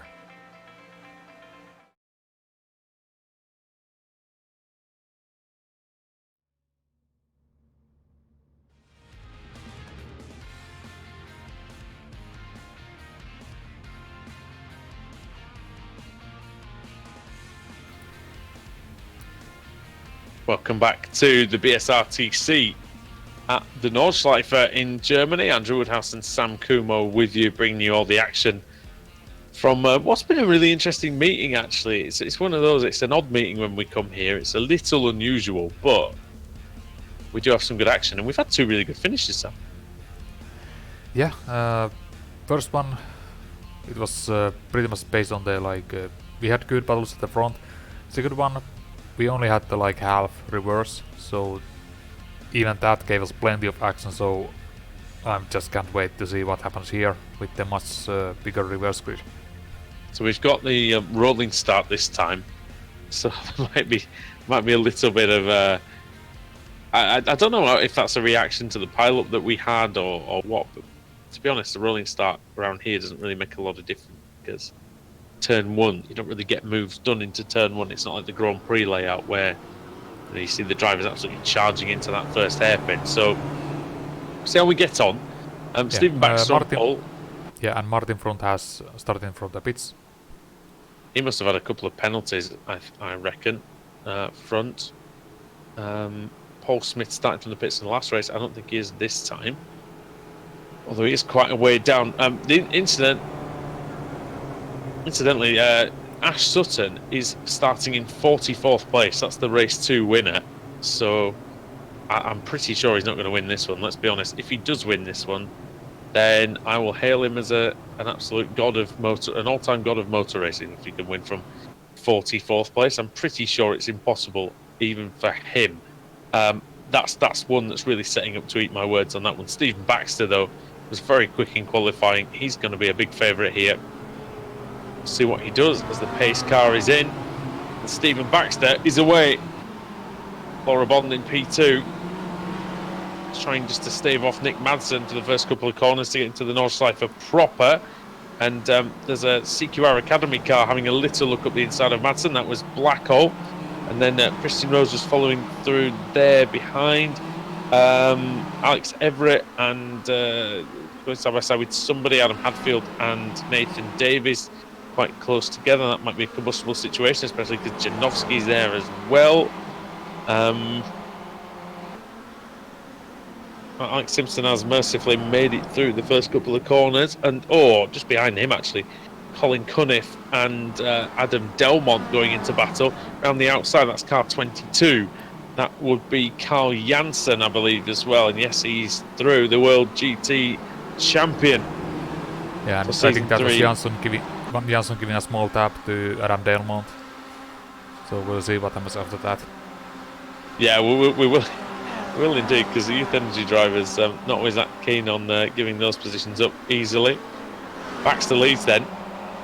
Bond in second, Madsen third, Blackhall fourth, and Christian Rose is in fifth. In fact, these 5 are clear at the moment, and then it's Dima in sixth, with Janowski 7th, and 8th is Nathan Davis. Well, that was close between Brian Davis Holmes and is Janowski. around. So then Holmes, oh yeah, he's got to slow down now as well, so it's not going to be easy in Arenberg. Getting back on. Number 31's off as well, that's Scott Malcolm. The Automatic car, I want to bet on the fact that he lost it going into Arenberg. Indeed, he went off at the previous left-hander and off into the wall. And so Holmes crashed before Malcolm did, I think, Sam. So He crashed a bit earlier on in the same corner, I think. Somebody's off. That was Matt Keeber, I think. Just going onto the grass slightly and allowing Chepelevsky to go through. Somebody's got a lot of damage, I think, in the back. Oh, well, Dan Brown looked like he was struggling with the car a little bit, but he's all right. He's not got damage. Mark Johnston and Pete Harrod side by side. Glatzel behind him. In fact, that's a big queue of really fast cars, isn't it? Johnston, Harrod, Glatzel, Foggy, Sutton, Hall, Savinovic, Hackerson, Smith are all in there. And also Dave Baker behind Paul Smith. So, yeah, that's going to be crazy. Yeah, that's a big queue of cars going 2 wide, almost 3 wide. How fast is that pack, though? Some very, very good cars. And that's Harrod being hit by Glatzel, it looks like. Well, if you can't overtake, move him out of the way is what Sven Glatzel doesn't like to do sometimes. And here comes Sutton then. It's going to give him some back. That's, well... Oh, there he goes in the wall. That is... Well, that's just a bit rubbish, isn't it? Let's be honest. Mark Johnston going through on... That's all I'm going to say. I'm not going to say anything else. And Lon Murray and Mark... sorry, that's Brown. Brown and Johnston fighting over that position. Alex Simpson just ahead of them with Janssen. And with Carl Janssen moving up the field massively. Dave Crozier as well. Oh! Janssen's on the grass. Not the best way to go, but... Here comes Simpson on the inside. Oh, man, that was close. Very, very close. And somebody's off. Somebody's really wide there as well. That's Stelian Chepelevsky. Oh, he's hit the curb and he's hit the Youth Energy. And that's... good save there by Adam Delmont, who's been hit twice now. Jack Sedgwick having a look on Stelian Chepelevsky. That's the corner where he hit Alex Simpson, I believe, that one. And he went for the same move. Obviously didn't... Well, he did learn his lesson a bit, because he didn't cock it up that time, and he goes through. Good job by Sedgwick. The man who was really, really fast in practice. Unfortunately, just hasn't been able to parlay that into a good result so far. Is up and ahead of Blake, and behind Blake, ahead of Chepelevsky, into what's that, about 25th?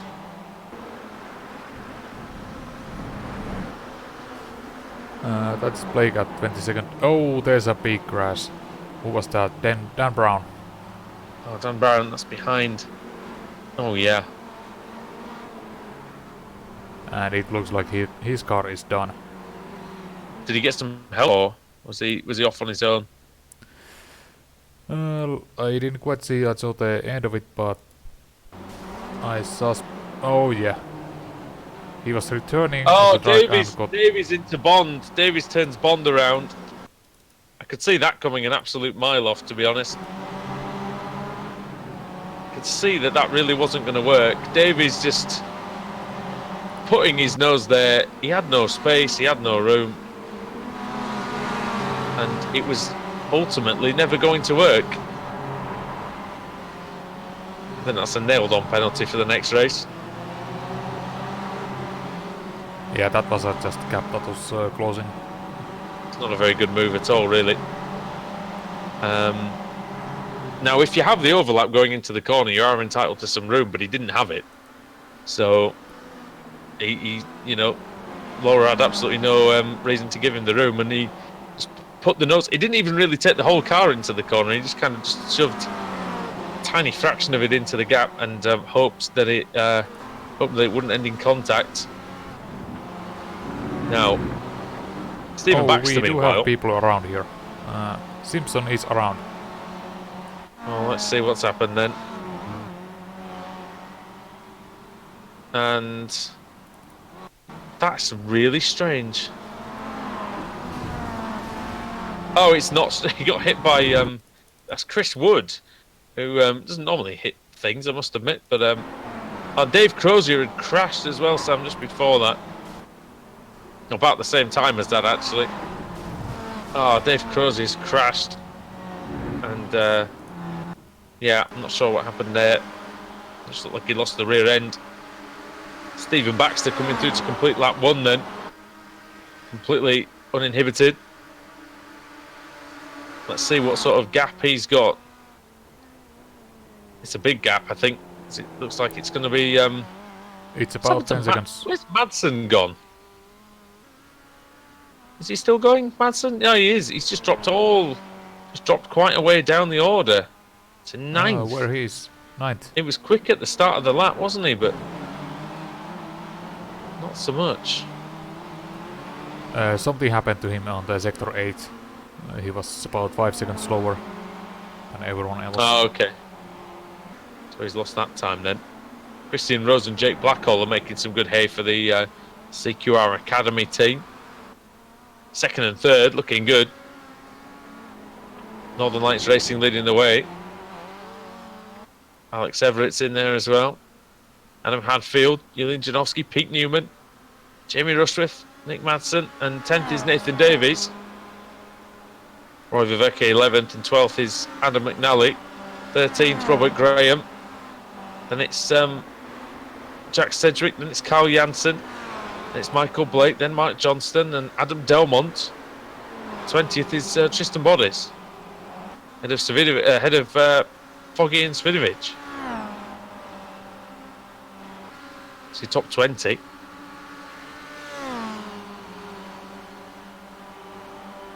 Alex did get going again. 43rd for him. Lee Dima, we've lost him as well. I don't know what happened to Dima. Glatzel's got really poor. A lot of damage for Sven. Might possibly be crabbing slightly as well. It's not looking good. There's a lot of really beaten up cars out there, Sam. Yeah, Glatzel might be getting overtaken here by our opponent. Also Chris Wood moving very slowly through here, just letting them by. Just quickly, where is oh, we've lost Sutton as well, so that charge through from 44th isn't gonna happen, which is a shame. Well, it's a shame we can't see him try at least. Don't think he would have done it. But who else is the one leading the charge from near the back? Carl Jansen 29th he started. That's not near the back, but it's close enough. Wojciech Svidovic started 42nd. Craig Williams 50th, and he's up to 25th. Pretty impressive. Dave Baker's also overtaken 23 cars. Yeah, we also have 24th. Craig Williams. Craig Williams has 27 overtakes. Jack Oh, right, so 27. Rusty 27. Oh, so Williams has got another couple then since the start of the lap. About to get some more as well, because that is Adam Delmont, who's crashed right in front of Baker and Williams. How did he survive that? Right in front of Baker and Williams. What on earth happened to Delmont? Big damage. Oh, he just lost the rear. Oh dear. Over and out for him. Very nearly caught up his own teammate in that McIntyre. I think he's going to carry on, Delmont, but bit of a futile exercise now, maybe. We'll see. You can maybe get some points. Christian Rose is around. 2nd place, Christian Rose. What has happened to the CQR Academy car? I don't know. I can't see it. We might be able to get that on screen, but that's really a tough spot to have an incident because you have no room to spin it around. That's Adenauer Force, isn't it? Adenauer Bridge, I think, sorry. And, yeah, I'm not sure what's gone on there. I think we might be able to get it on the screen. No, that is... Gonna have a little look at it on the, Okay, I think we got it on screen. Oh, he just misses the braking, really. Goes straight on. I just hit the wall. Let's have a Yeah. look. I'm just having a look at that now as well. I'm just having a look on the stream. So see what happens there. But how did he get stuck on the other side? No, he was Oh, he got just stuck waiting. on the other side because he was trying to turn around, I think. Yeah. Let's But have a let's go little back look. live. Yeah. We have battle going on for the Oh, place yeah. between. Ah. Sorry, I was just watching it back on the stream. Yeah. I couldn't see it from where I was, but yeah, the I just understeered into the wall, didn't he? Oh, You can do that here, though. Davies Sorry. turns Madsen around. Oh dear. And Madsen is really stuck here. Davis almost hits the youth energy as well. That was McNally.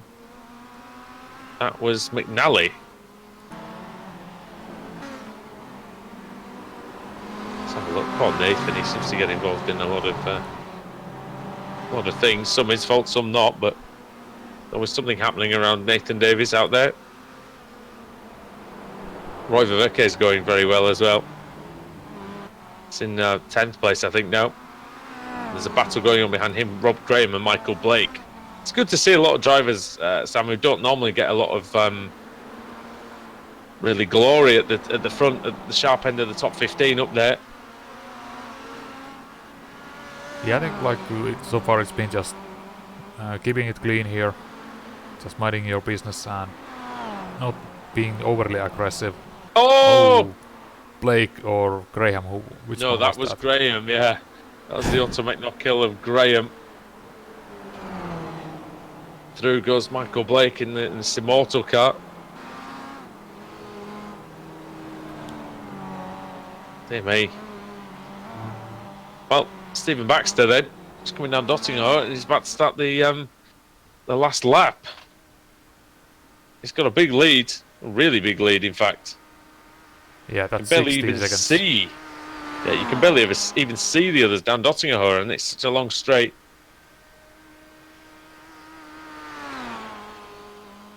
Down the hill as well, gaining that extra speed.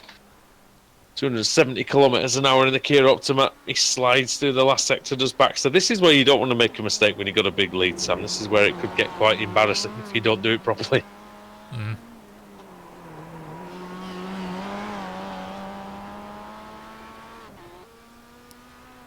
Who is that? That was dropping an down? That is- elaborate answer, by the way. I was.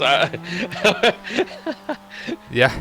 I It was was- looking what yeah, happened yes, to what happened to Sedgwick because he was running okay, but then dropped way down. Oh yeah, he's not even still going, is he? Let's see then. I'm not sure where he is. I've got to tell you as well. There's 4 drivers who are very close to disqualification, and that's Janssen, Davies, Foggy, and Delmont. They're on 14 incidents. Williams and Glatzel on 12. Hackerson on 10. We've lost Stelly and Chepelevsky as well. He's out.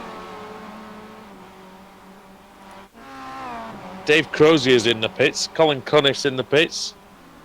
Michael Hall, Malcolm. Alex Simpson's still going just about. Chris Wood looks like... Oh, no, he's still going as well. We've also lost... we've lost Johnston as well. We've lost Johnston and Delmont, so I think Delmont might have actually been... Has he actually been DQ'd, or is he just out? I think he's just out, you know. We've lost Smith. Paul Smith's out. Not going to be that many of them left, I don't think, by the end of this one. There's another lap to No, go. I think we might have had something happened to Matthew Keeper. It might be just slow down. Let's have a look. Keeber. He was just... Oh, Wojciech, not there. Wojciech has stopped. Oh, he's crashed as Wojciech Svidovic, let's see. It's with the ultimate no kill, I think.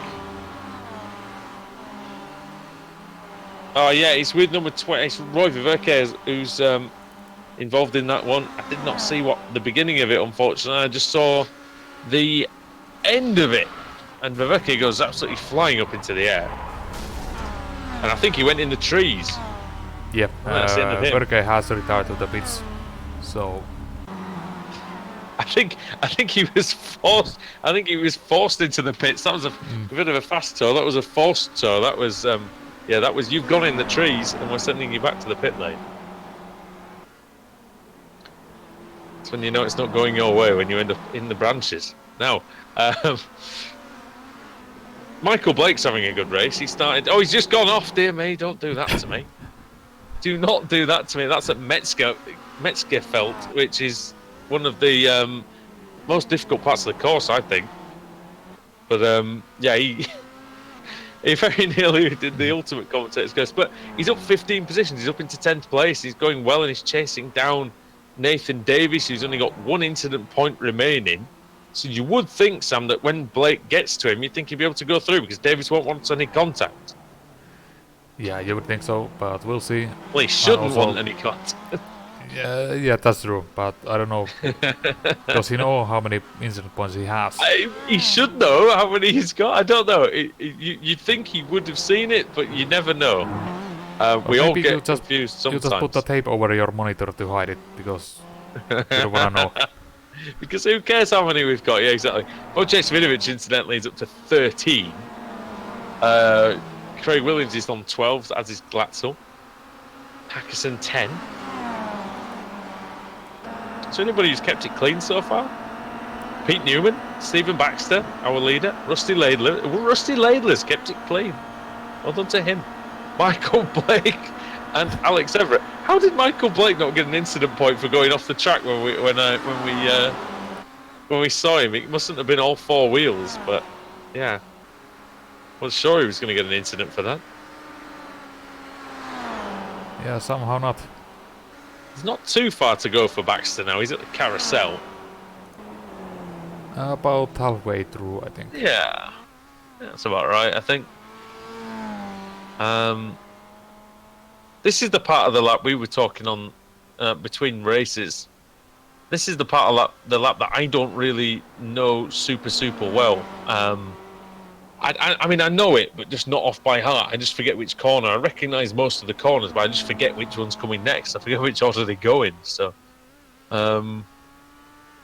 it's one of those things. It really does. I think it was Sabine Schmitz who said how long it takes to learn the Nordschleife. It's like, it is really true, because I mean, I've driven here on various sims for probably, it's about 14 years now, and honestly, I still do not properly know the course, and I've done a lot of laps, so yeah, it just take a lot of time. By the way, Nathan Davies has been disqualified.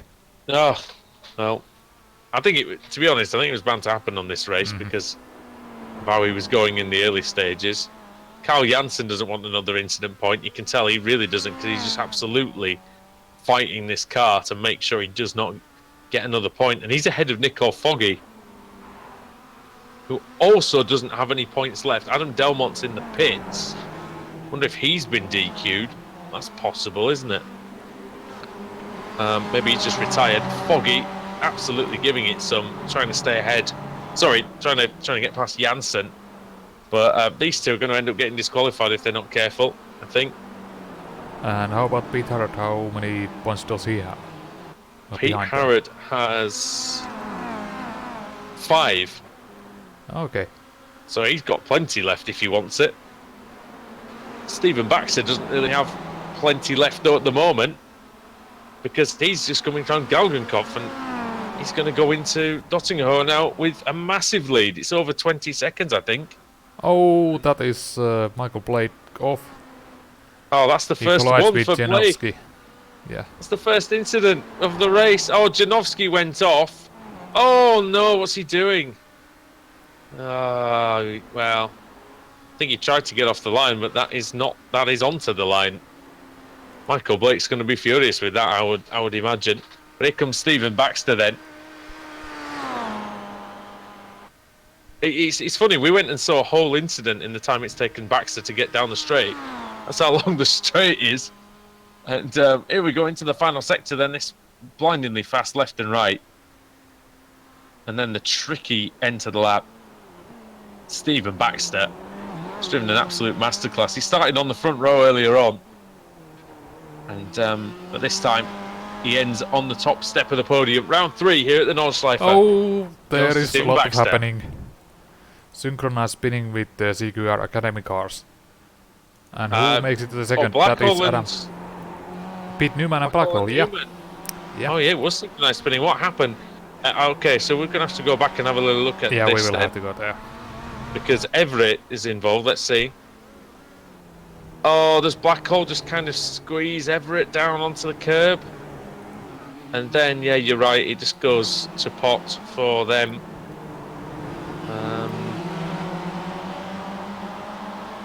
It was synchronized crashing, wasn't it, in the end? Identical incidents, Sam. Identical spins. Yeah, I think Identical we can collisions with the wall. I don't think we've ever seen anything so perfect. Oh, okay, I got it now on the screen. We had some cross going across the finish line. Okay, so there. Honestly, I've never seen two cars crashing identically like that. Yeah, that's a well coordinated. That was at CQR. That was what they were doing that practice for earlier on, was to get that. But in all seriousness, that's a disaster for them because they were second and third. I say that though. They got 5th and 7th in the end, so maybe not as much of a disaster as what it could have been. So yeah, we well, let's see. Who made it and who didn't? That's the question. Who's still going actually out there? Alex Simpson just made it onto Dottingerho then for the last time. That is a sorry-looking Kia Optima there. That thing looks like the suspension's well and truly broken, Sam. Have you seen how it's bouncing along? Yeah, I'm seeing that the cameras here. It's just going duff, duff, duff, duff, duff.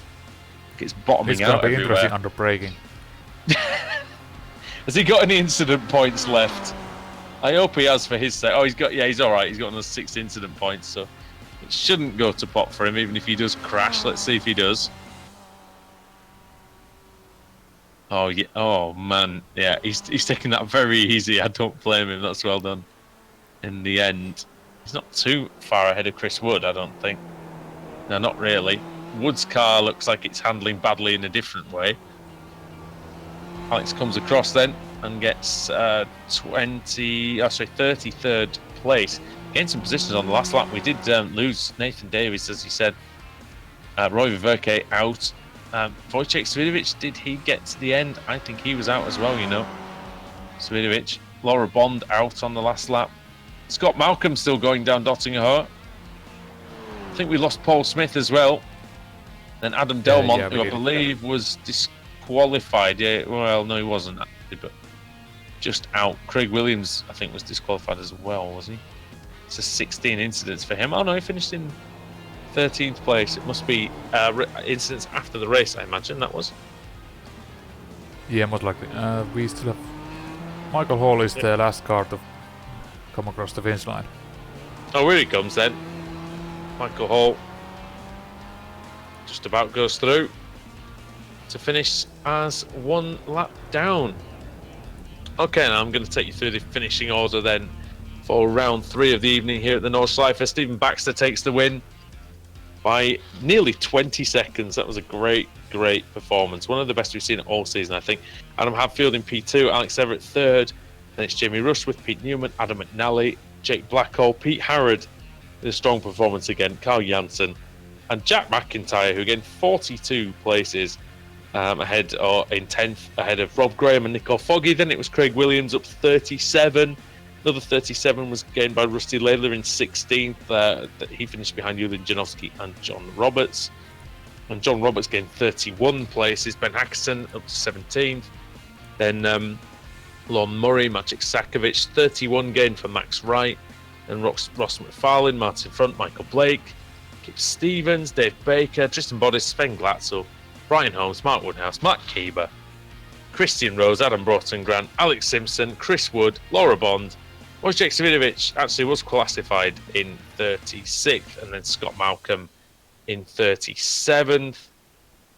And then the 5 cars that will score points, despite not being on the lead lap, was Nathan Davis, Roy Verke, Paul Smith, Adam Delmont, and Michael Hall. Then the retirements were Nick Madsen, Mark Johnson, Jack Sedgwick, Colin Cunniff, Dave Crozier, Stelian Chepelevsky, Dan Brown, Simon Edwards, Lee Deemer, Ash Sutton, Gareth Ickling, and Johnny Brandon.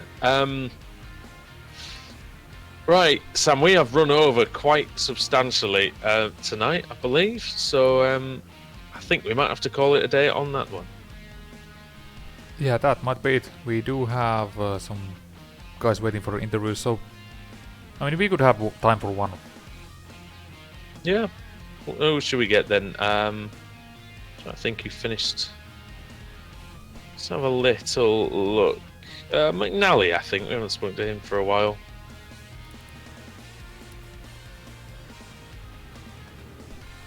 There we go. So the victim for the evening is Adam McNally. He joins in the commentary box. Can you hear us, mate? Yeah, good evening. Well, Adam,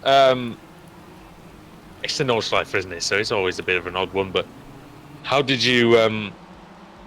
How would you say you got on here today? It was a good final race. Finished 6th. Yeah, I would say I had a pretty good race. I started race 2 from the pits in 53rd and got 24th. Race 1, I tried to avoid an incident and rolled myself. So I got a DNF race 1, but the pace was there. Somehow quite enjoyed the car around the track. Well, I mean, it was quite chaotic out there, especially in the last race. I think people were just sort of maybe getting a little bit tired, maybe just going for it a little bit more, and so we ended up with some of the carnage. But what would you say it was generally like out there in terms of how well people were driving? A lot calmer than what I was expecting, to be honest with you. Yeah? I was expecting race 2 to come out the pits and be in second by turn 4. I know, even I could do that. That's you know. But no, how do you tackle the Kia Optima around here? Because obviously this front-wheel drive cars and this circuit, in theory, it's very difficult. What do you do in terms of your driving style, or in terms of how you set the car up to make it, precise around here? Because that's what you need to be. I found I just backed the pace off a little bit, to be honest with you. The more I backed it off, the faster I seemed to go, like braking an extra 10, 15 yards early, make sure I wasn't going to overshoot the corner, and it just seemed to work. There we go. And, tell you what,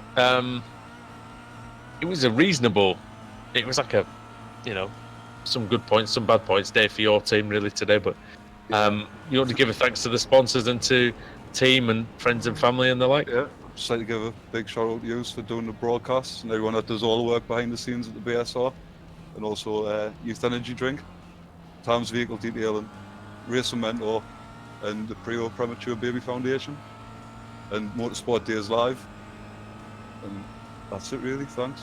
Perfect. All right. Well, thank you very much, Adam, for joining us in the commentary box. Always a pleasure, and we will see you next time. Right, thanks for having us. All right. Well, that pretty much concludes it. We are running a bit late here. We're coming up on 11:15, so it's going to be time to end. But thank you very much to Sam for doing the cameras. It's always a pleasure, and thanks to the drivers for putting on such an enjoyable meeting here at the Nordschleife. So from all of us here at Apex Racing TV, from Andrew Woodhouse, from Sam Kumo, we will see you in the next one.